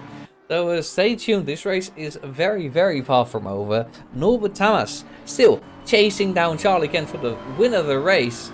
But has a bit of an advantage. The tyres will be up to pressure a lot more for Norbert. The Audi is a bit of a diva when the pressures aren't right. And as you see there, on the curbs there, sliding around. Norbert on the outside for the next corner. Is it going to be enough? They are side by side going into the chicane on top of the hill. Charlie brakes later. Hits the apexes. Oh, but it's so slidey. Norbert Hammers also a little bit wide there. They are so close together. There is not enough space for a car even sideways to fit in between there. Norbert Hammers around the outside there maybe. Charlie leaving them the space. Maybe a bit compromised through that corner there. He does get a lot of space for the exit. The Audi is fast in a straight line. So maybe Norbert let that go a little bit. Still the slipstream is very strong. Looks around the outside for the next corner, but as soon as he moves out of the slipstream, Charlie is able to keep up, defends that very, very nicely, and Norbert Hammers still has to settle for P2, but this battle is not over. It will not be over for a long time. Charlie maybe making a bit of a mistake there. Norbert on the outside. There's nothing there, though, not for this corner or the next, but he does try to optimize his line. Maybe into Tossa, unfortunately hits too much curb. Or hits the anti-cut, in fact. And as a result, still in P1 is Charlie Kent. I believe we have Andy in the chat. Hello and welcome. It's been a very good race so far. It's been, what, 15 minutes of on and off battling everywhere. I say on and off. It's constant battling. Charlie Kent defending the lead of the race currently from Norbert Hammers. Let me give a Rhys Corbin update. He is currently in P13, second in class. You can see him on the tower on the left. In fact, hasn't made a mistake yet, and I hereby curse him. A bit far away from Neil, so that first place in class is maybe out of reach. But he has had a very clean race, and I think he will be very satisfied if he can finish there.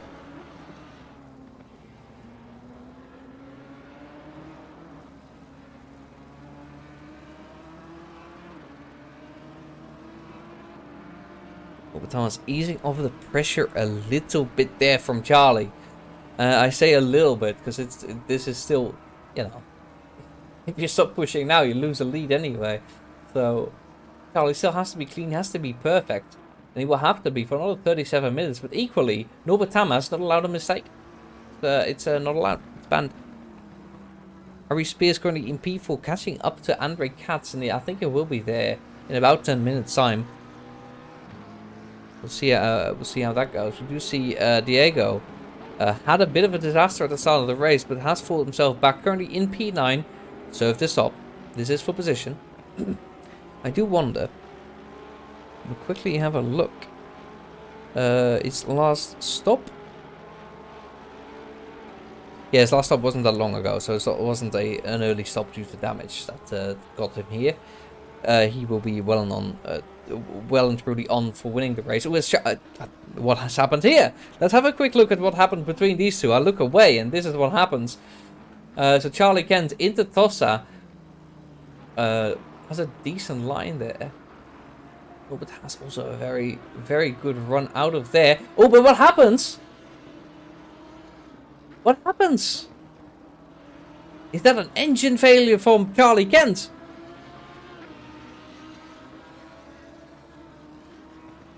Looked like he just lifted off there on the straight. I'm not sure what happened there. He's still driving. It appears to be alright. I hope it's not a hardware failure or a hardware hiccup.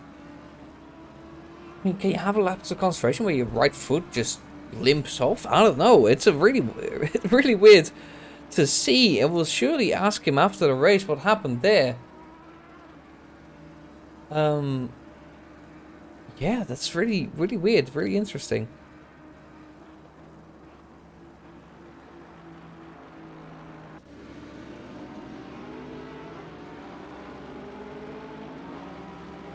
Here, a bit of a battle then for I think it's P7 actually. Sammy Cal heading a train, followed by Diego, Niels, and Joris. Diego sends it. Will soon be Diego heading a train, followed by Sammy, Niels, and Joris.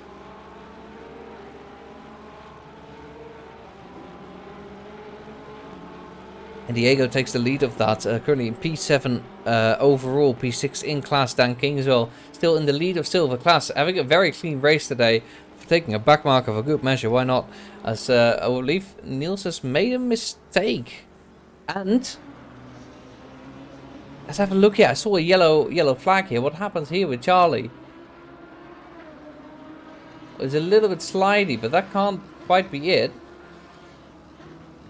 There's some strange things going on with Charlie Kent, and I feel like we need to ask this after the race, because this is very interesting to see, but not for the right reasons. And Andre is closing in on him, 2.2 seconds behind currently, and with 33 minutes to go, if mistakes like that are going to be common for one reason or another. Not sure if he can hold on to that position. Let's hope that was the last of it. Don't want to see that. Joris still catching up to Sammy.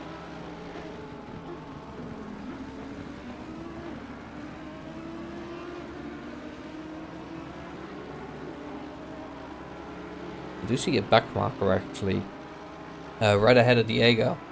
Number 31 car. I think that might be... Is that Casper? That's not Casper, right? Casper's 14. Don't actually know who the 31 car is. Did I see it correctly? Is the real question. Yeah, I think I did. Who was the 31 car? Oh, there you go. It's Max Weber. I called him Marcus earlier. Oh, actually, Ryan Curtis and Rhys. Oh no, no! The curse! The curse! Rhys Corbin is serving a drive-through penalty as we speak, complimenting him on his performance earlier, doing very well in AM class, and he might actually, optimistically, hoping he's not losing a position in class. But that is a drive-through for excessive cutting off corners. We'll lose a couple of positions overall, but the 22 car is well, the 22 car is next after the 448 car, and that's not even full position. So I think we'll see Rhys still emerge P2 in class. That's a lot of damage, and that just reduces his lead from substantial to only 8 seconds. Person who has no lead from anyone is Ryan Curtis. He is currently P29 and serving a drive-through. So, very unfortunate for him. Now the gaps are starting to grow a little bit. Everybody's settling in their pace as oh no! Oh no! Rhys Corbin rejoins the track in a bit of a maybe a dodgy manner. Is that Ryan Curtis? No, there's not even Ryan Curtis ahead of him. That is Andre Katz being hit there by Rhys Corbin rejoining the track and as a result losing a position to Harry Spears. And Andy, you might want to stop looking because that's going to be a penalty as well, I fear. An unsafe rejoin.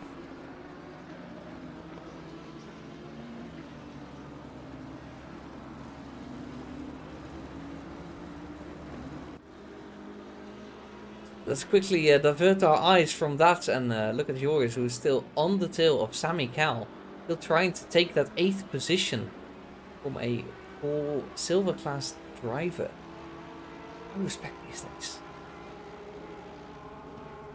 As we do that, I do want to have a quick check at some statistics over the stream, because I believe one person following, thank you very much for following. And if you are not following yet, but you are watching the stream and enjoying the racing, we do these regularly. We have, I believe, the next race in this season will be in 2 weeks, but as I said, I will verify that real quick. 15th of April, indeed, that is in 2 weeks. We'll be taking it to Brands Hatch, and that will also be streamed, so make sure to follow if you haven't already, and join in.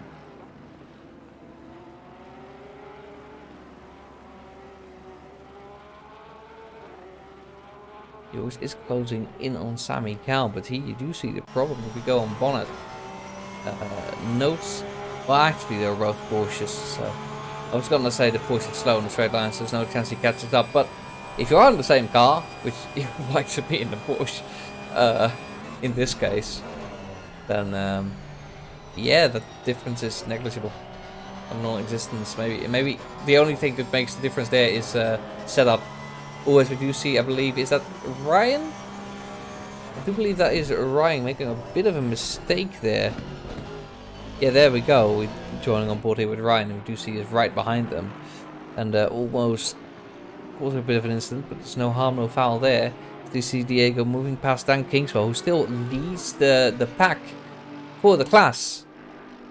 But Sammy Cal under 2 seconds and faster, and it's not close. It's about half a second a lap. So we were looking at a lead overall earlier. The lead for Am seems to be well and truly in Niels' hands, and for him to lose through catastrophic means nothing else. Rhys has now lost a position as well to Johannes Kahner, and is currently P3 in class, unfortunately.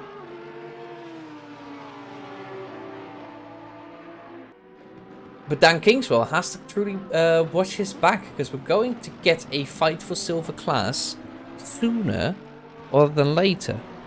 As Sammy Cal actually have a look at that. Followed by Joris is actually really close to Dan now. And this is going to be a bit of a fight for position there. Sammy Cal's last lap was actually very close to his overall best lap, personal. Yeah, 43.4 last time around, and this fast lap was a 43.2. Fastest lap for Dan was a 43.5, but he's not matching that at all. Well, he did a 46.2. Must have been a bit of a mistake there. Yeah, as a result, Sammy Cal very close, and I think Ryan has parked up at the first chicane. Yeah, there he is. I think he's given up on life and exists there now. He does want to get his car moving. Might be a hardware failure, because that's standing still for a unusually long time. And Sammy Cal, as well and truly caught up now. Looking on the inside here, there's not a move there, and Sammy understands that. Just putting on a bit of pressure, just saying, hey, if you make a mistake, I'm right here. I'm going to take that position. Sammy Cal on the outside for the next chicane then. They are not quite side by side, but there is a move there. Dan has to defend. Joris is closing in with them. These Porsche buddies trying to make this happen together. Sammy sticking in the slipstream, tries to go out of it, but Porsche thinks you will lose all of the time you've gained. Maybe a look on the inside. Oh, there's a contact though. Ooh, and Dan swings around. another one for the stewards to look at, I feel. Was there enough overlap? Did Dan not leave enough space, or was Sammy too ambitious there? Nevertheless, we do have Sammy in the lead of silver class after that. And Dan Kingswell, unfortunately, dropping back quite a bit. And we do see Ryan Curtis, I think he moved. It's like a weeping angel. It doesn't move if you look at it. But yeah, here he is. Weeping Ryan. That's not because he's crying about it. Oh, no, there he goes. I think he's having some issues. Hardware related. But unfortunate to see as Niels Janssen put up to the back of Dan Kingswell. This is not 4 points. Niels Janssen is in a different class than Dan. Was having the race of his life. Fair play to him. P10 overall. And you will see that with certain AM drivers at certain tracks will just excel as Rhys. Andy, look away. Andy, look away. This is gone from bad to worse. Rhys Corbin has got another drive-through penalty. And I believe that is for the unsafe rejoin that we saw earlier. Now, I'll just give it to you straight, patient. That's gonna do a lot of damage because every car that's close behind him there is going to overtake him, as well as Sebastian Erdmann and Philip Gazaic. And if he's unlucky, Hibana Banana will too. So that's a lot of damage, and that's not what you want to see. Rhys Corbin's curse has not been lifted. He's been doing very well for most of this race, but a couple of mistakes here and there, and there you go. I believe Ryan Curtis is on the move again, but this is actually the other chicane. He's moved from chicane to chicane. He's not on the track right now, I think. Has he got a lot of damage? Oh.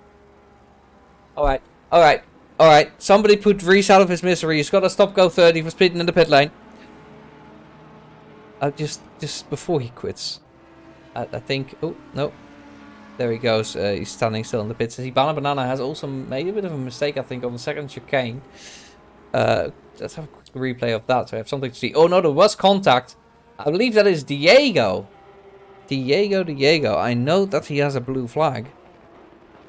At least I'm going to blame Diego. It was absolutely Diego. I know that's a blue flag, but you can't do that to the man. It's a bit rude. Yeah, and Rhys Corbin has decided to call it quits. After disaster, after catastrophe, after apocalypse for him, he has decided that he has had enough. Appears to be cursed forever. And try again at Brands, I guess. I don't know what Ryan's trying to achieve with driving off the line, but I feel like it would genuinely be quicker if you reset the pit lane. I don't know what he's trying to do, but yeah. Unless he has a lot of damage, and that's the reason why he's doing it. Yeah, there you go. He's reset the pit lane. Like that was the better move there. It's a bit unfortunate, you know. A bit sad. Good Bible thumbs in the chat. And quite a lot of people dying today. But Favier, we saw him suffer a lot earlier. I believe, was it a drive-through? Was it damage? It was a lot of things.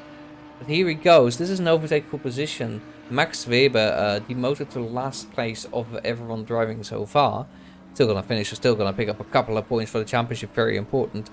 And Michael currently P26 as a result.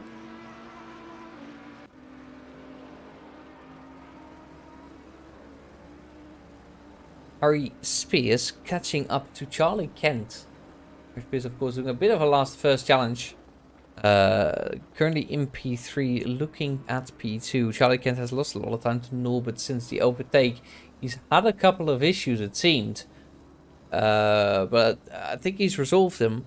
He's back up to his pace that he should be doing. Still running P2. Can be happy about that, but might lose it to Harry, who is quick with at least 3 Cs. For the layman, that is a lot of quick.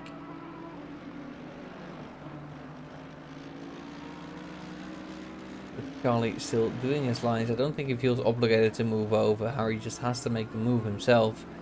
And if Charlie can hold on to this for 20 minutes, that would be mighty impressive. And 5 points in the championship.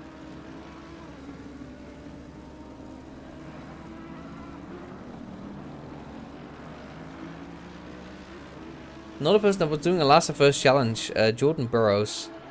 Doing a little bit worse, 10 seconds behind Andre, so might not even catch up to him. So you have an eye on this. And I want to have a look at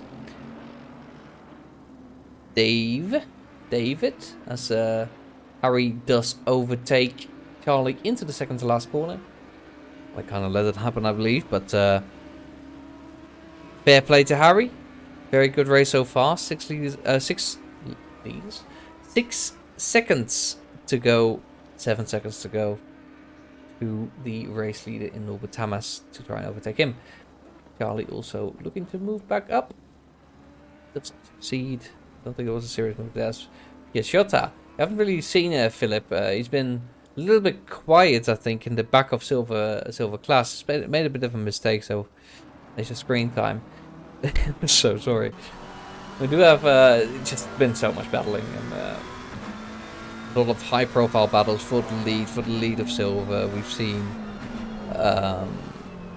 crashes here, mistakes there.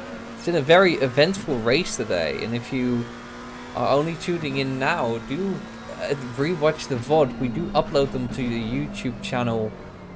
I believe called BSKIT Broadcasts. Have a look for it. And subscribe if you haven't already. For the first 2 weeks after the stream, the VOD will also be available on Twitch, so you're free to look here too. So you see Sebastian Emban dropping out a little bit. I think he's made a bit of a mistake. He's got Lapis invalidated, so that in case he was off track. And Drezaj, Opletal and Rusu have overtaken him. We entered the last 18 minutes. Quickly want to have a quick review of what we still have to watch. Later stages of the race as Fraser Dickey picks up a drive-through penalty. It's unfortunate. So for the lead of the race, Norbert Tamas currently in the lead. Not as dominant of a race as we've seen him do before, but in the lead nonetheless. Still, he's gonna have to race for it. Harry Spears behind, only 6.4 seconds away, was 7 seconds earlier. And that gap is going to shrink if Norbert makes any mistakes. That's a lead gone. And Harry has to push for his life. Charlie's still a little bit close behind. Sammy Cal leading silver class, followed by Dan Kingswell. And we've got Kasper Agilt behind as well. They are fighting for position a little bit. Casper is getting close to Kingswell, but between Kingswell and Cal is 7 seconds, and it will take a mistake from Cal to allow Kingswell to get close. For we have a dominant driver in Niels Jansen. No mistakes so far from Niels. And P11 overall as well. Very impressive. Followed by Johannes Kaune. And I believe Johannes Kaune we have seen in the back not so long ago. This is what I'm feeling. But he's in P2 of the class. Yeah, granted he hasn't been the most impressive driver, perhaps. Let's see. I quickly want to have a look at the race results. Johannes Kaune finished 9th twice in class, and today is up for a P2 finish in the class. No mistakes today in Imola. Tough as nails track. A lot of people, and I do mean a lot of people, making mistakes. losing a lot of time as a result. Michael Favier already up to P5 in class. Pavel Loplata in P3 in class. And as it stands, I think Yannick Breda wasn't able to join today. Bogdan Rusu in P2 in the class is 10 points away. I think it will get those points no matter where he finishes today. So it will leapfrog Yannick. But crucially, Niels Janssen. Let me check if it's the right Janssen. No, it's a Janssen in P3. I do believe it's Niels Janssen in P3. It will be his second win in the class, and it will leapfrog him right up into P1 in class. So he's driving for the lead of the class today. And as it seems, he's making it happen. Implications for silver class of this result. Wojta Pavlicek, I believe he is ill, well, was a little today, I believe, but he has shown up. He is currently, though, 1, 3, 4, 6, 7th in class. Not the result he wants. Luckily for him, Balint Gabe, I haven't seen him yet. Will be a bit late to notice him, but he's just not here. So, nothing to worry about there. Unfortunately, Sammy Cal, currently in P3 in the class, there is quite a big gap. There is big enough of a gap for Wojta to maintain P1. Wojta has 95 points ahead of Sammy Cal's 52. Big gap. About what? 40, 46, 47? 48. I think 48. 48. But is it 48? I'm doubting myself. It's not 48, 43. But yeah, if Wojta's gonna get enough keep enough points for the lead of the championship, Sammy Cal will be right into it. 57th in the first race around Monza. He actually won the practice race, and he got 5th in Kyalami. And yeah, with the win today, he will be up there fighting.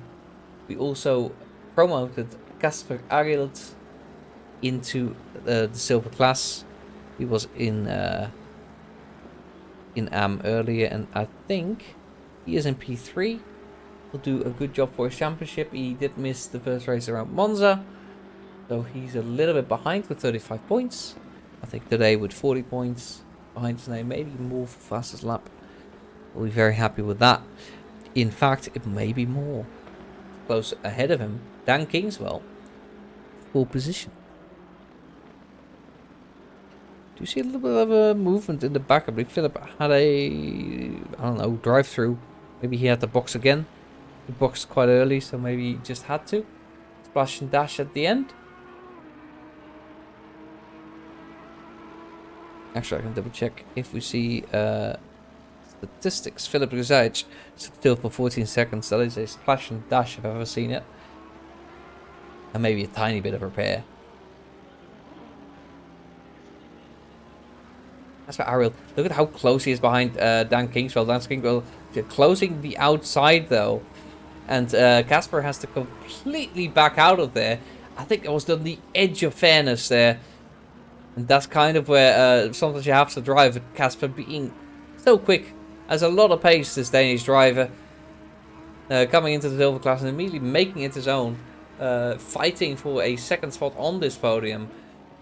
But Dan is not going to give it away so easily. This battle is developing into something interesting and definitely something to watch. The lead driver, Norbert Hammer, still 3.7 seconds ahead of Harry Spears, and we do again see Dan Kingswell closing the door. Be just about fair enough. Casper trying to go around the outside, but no space there. So the fight continues. But you do see Casper having so much more control over the car.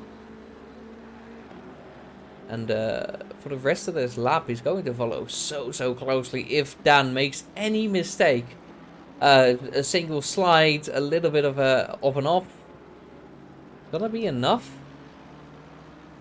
What else might be a problem for Sammy Cow. 5 seconds time penalty for an earlier incident. That is not going to change anything for him just yet. But if Casper gets past this, has good pace, that might be the difference between him getting P1 and P2 in the class. They are currently battling these two, and as long as they are doing it, they are not catching up to Sammy. The longer it takes for Casper to get by, the more Sammy will get away from him, and less likely it is for Casper to get the win. Does look like he has the pace advantage over Dan though, but I think P2 might be the best for Casper. Best he can do.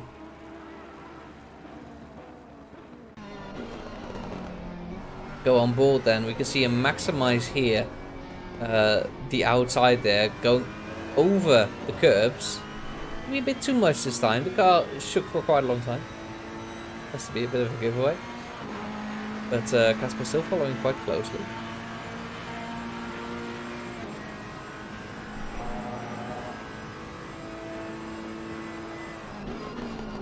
And then Kingswell has a bit of a pace advantage for that little bit.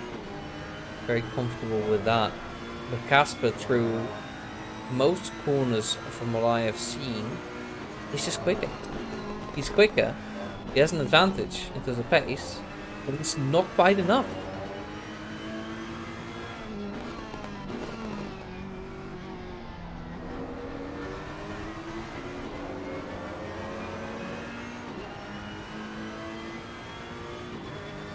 Let's have a look quickly up and down the grid. I believe this is the only battle going on so far.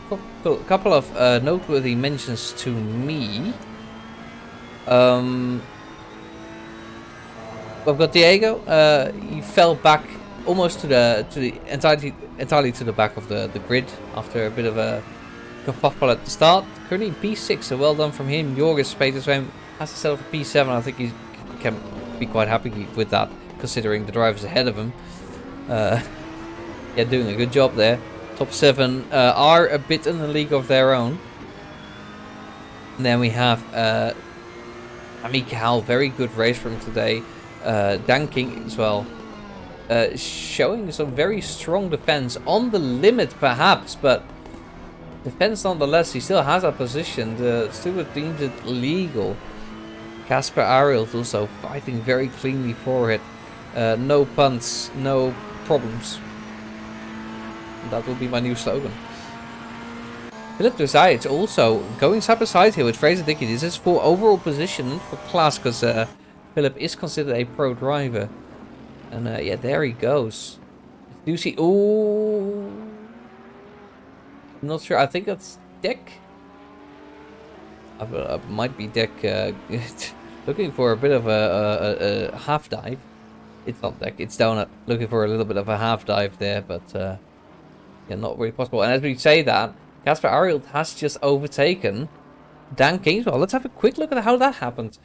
So, unfortunate that we look at it for a long time. Casper on the outside here, going into turn 1.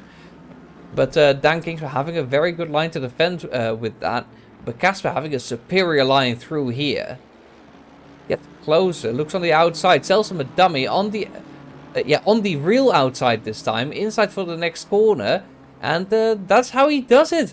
That is a very, very technical and smart overtake from Casper Ariel. And there you go. P2 in class. Gap 14 seconds to Sammy Cal. And it needs to be under 5. So I don't think he'll be taking that position. Unless Sammy blesses him with a mistake. But yeah, what a brilliant overtake from Casper. I think is overtake of the race. Unironically. Very good move from him. Yeah. And P2 behind his name. Niels Janssen has caught up to this pack, funnily enough.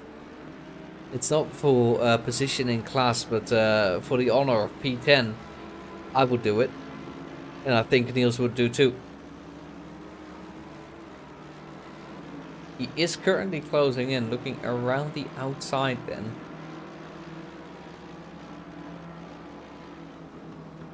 And he does it. Very clean, very nice. Niels on the race of his life today. Takes P10 overall. And yeah, I feel like that is driver of the day level performance there from Niels Janssen, well outperforming not just his class but also his previous results as a in the championship. He has won the last race, not as convincingly, I believe, not as convincingly as this, and as well as that, he finished 5th in Monza. So today, just very good day for Niels, and Class P1, P10 overall. What more can you say? Johannes Kaun also, very, very noteworthy mention, has suffered in the last few races. He's finished 9th, both of them, in class. Today, P2, podium finish. Very, very good job from Johannes, and very happy to see that as well. Michael Favier also, don't want to undermine that. He finished 4th first race, DNF last race, and finished 4th again today. The first 4th does not count. We will have to discount that. But regardless, another P4 for him today. Considering the issues, not the worst thing in the world. There have been a lot of issues today. We have lost 3 drivers. I believe those were Ryan. We lost Rhys. And I'm not sure who the last driver is that we lost. But, we lost 3 drivers today, unfortunately. We do see Casper catching up to Sammy, but it's not going to be enough. Too much of a gap between the two. There is a battle coming, I am well aware, and that is a battle between Harry Spears and Norbert Tamas, and this gap is small enough. This gap is small enough for Harry to start making moves on Norbert at the end of the race.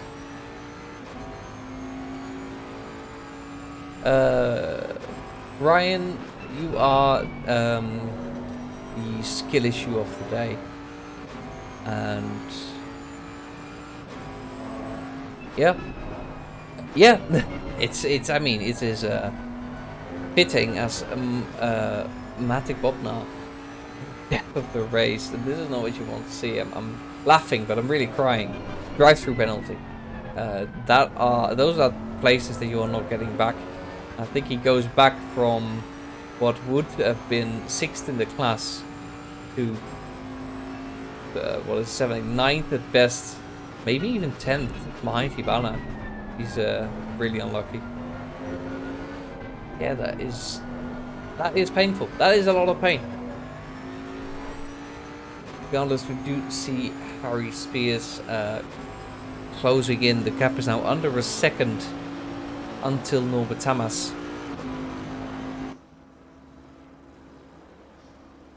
Matic immediately serves the drive-through penalty. No use in staying out for now.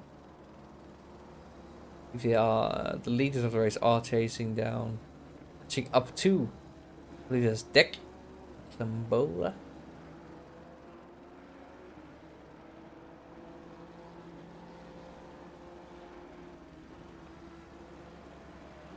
He look, right? The rule is you're not allowed to defend, and this is what I expect. You're not allowed to defend, per se. You don't. You're not allowed to defend. You're not supposed to just pull alongside, pull away from the racing line and let people go.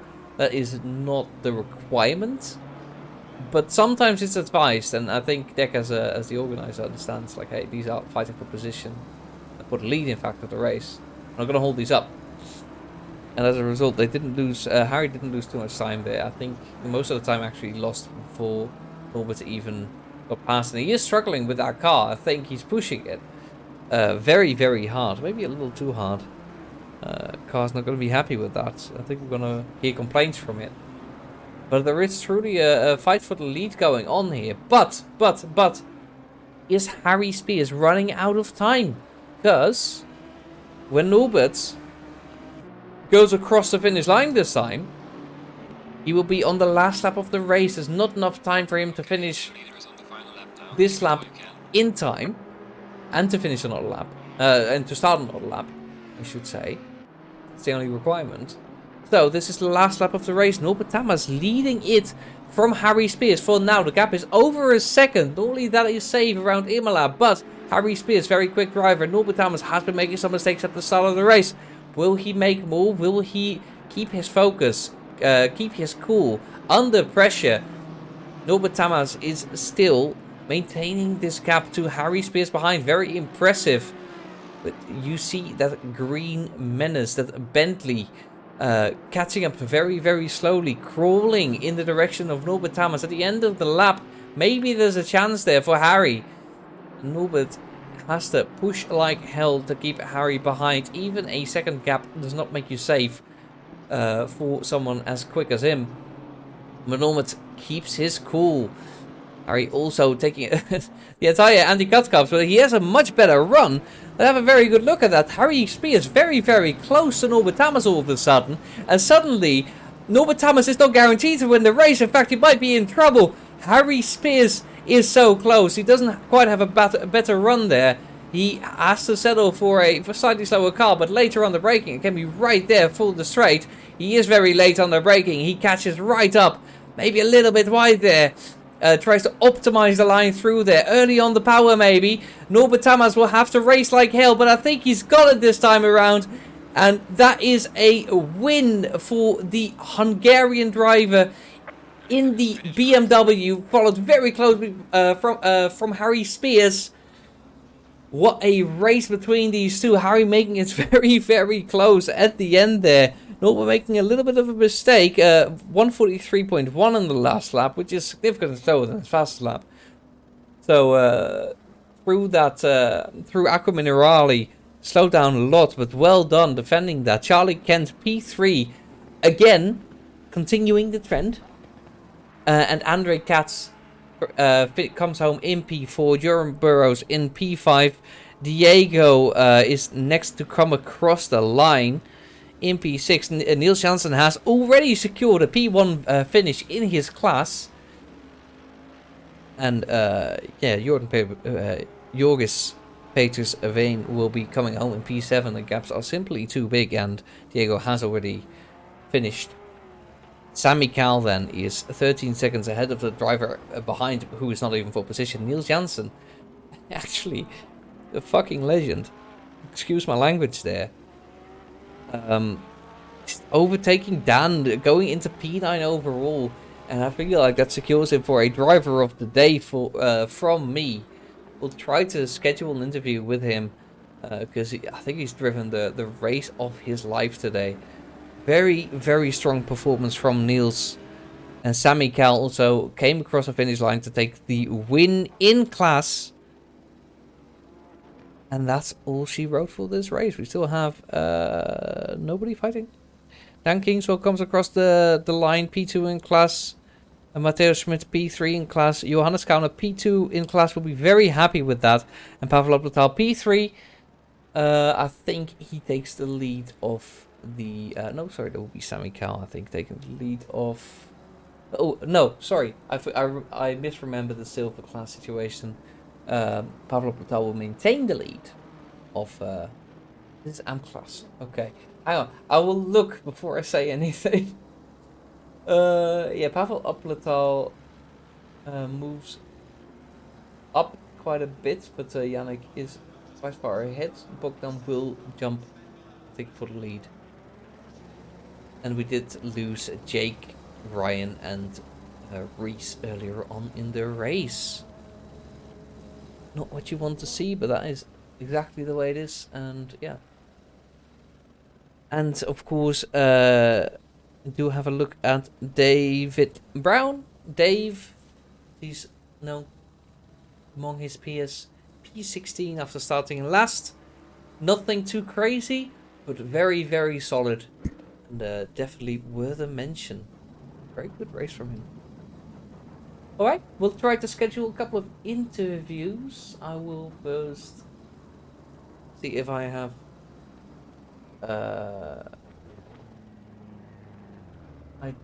do not remember what his Discord username was. I think I can find him though. Ask Niels for an interview and see if we can find Norbert Hamas.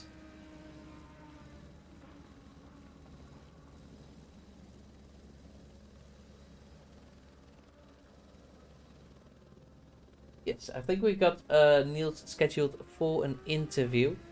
Before we do that, I will quickly get the atmosphere music going. What a brilliant race. Okay, so let's get Niels in for a quick interview. I have to jump him up a little bit. I'll be very confused, like, oh, I'm moving multiple times, but there he is. The winner of AM-Class and my personal Bigfoot driver of the day, Niels Janssen. How are you doing? Thank you. Yeah, I'm great. I'm sweating like a pig right now, but was in very intense race and had quite a few battles at the start, not just with AM drivers, more like the whole field. Don't really know what happened to all the AM drivers. But it was really fun. Had a slight crash after my pit stop, but this didn't really slow me down that much. So yeah, quite comfortable win, I think. Yeah, I knew from last season that I was quite competitive on this track, and it's also kind of my favorite track right now. But yeah, I didn't really know how fast the other guys were, so yeah, well, I can really tell intense. you what happened behind you, because there was a lot of chaos, a lot of people making mistakes. It's a lot of time lost. Michael was doing very well, but a couple of errors sent him out of contention for the lead. You had a very strong race. Did you make any mistakes at all? Because we couldn't catch you doing anything. Yeah, make any mistakes. in the first half, during battles, I sometimes left the track a little bit or had a bit of oversteer, but the setup was through the race really consistent.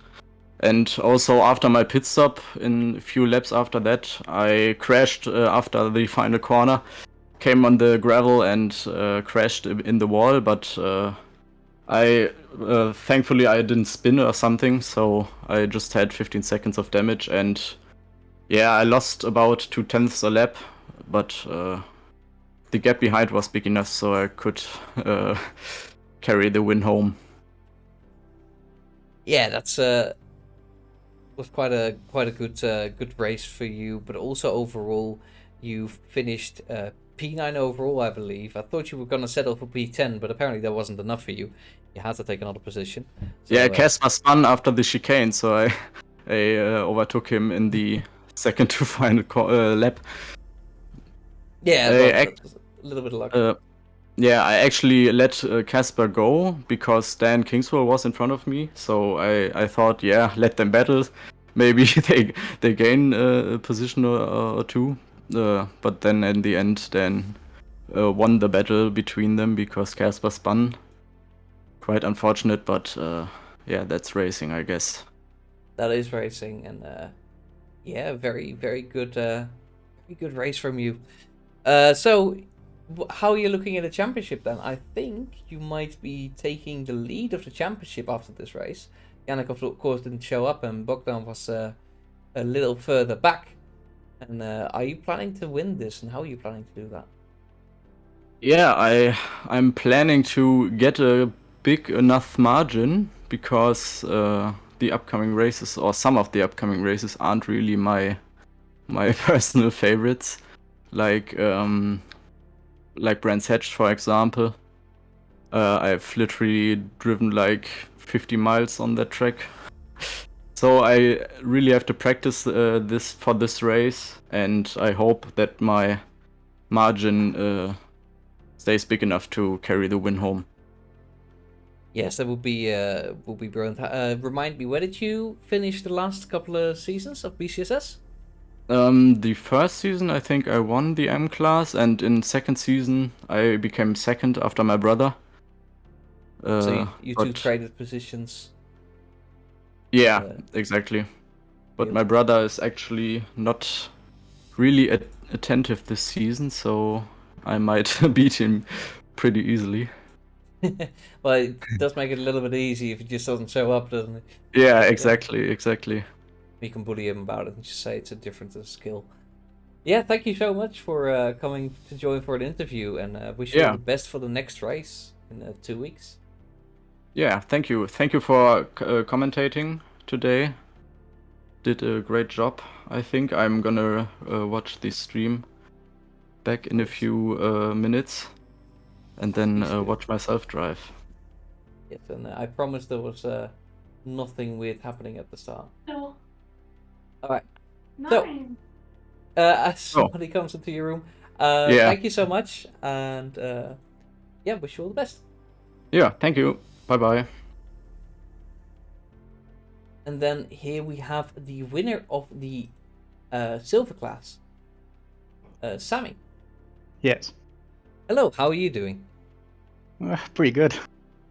Pretty good, pretty happy, pretty confident after that result. Did it come easy for you? Yeah, that was a very intense race right there. Yeah, I think it wasn't so easy because silver pack was quite close together for a long time. You traded positions left and right. Hibana was ahead for a long time, and mistakes happened. A lot of mistakes happened at the front of the AM pack. Oh, sorry, silver pack. That's what you were in. Yes. How did I you was experience testing that? the yeah, I was testing the growth of the grass a few times there on the first stint, getting a little bit too confident in the car. But all in all, pretty good. Like surprising pace. I didn't really have that much confidence before the race, but got it. Yeah, you did very well then, and with that result, I believe that is your well, actually, technically second win because you did win Alton as well in the class, with how the classes are right now. Yeah. And the previous two races maybe weren't your best. And what could we expect from you in the future? I don't know if I can keep this pace up and not be so close to running out of fuel at the end of the race. Then It should be good. was a close one then at the end. Yeah, you- I had less than half a liter, and I had to save a little bit. Yeah, that's always a bit scary, but yeah, perfectly calculated. That's what you also could say. Depends on the spin you give it. All right, but thank you very much for joining, and well done on a well-deserved class victory. Thank you. Best of luck in 2 weeks around Brands Hatch. And with that, I will also say goodbye to all the viewers. Unfortunately, we cannot get Norbert Thomas in here today for an interview, so we'll have to settle for just the AM and the winners.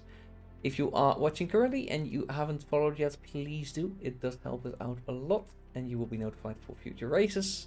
Next one will be in 2 weeks around Brands Hatch. Thank you so much for watching, and goodbye.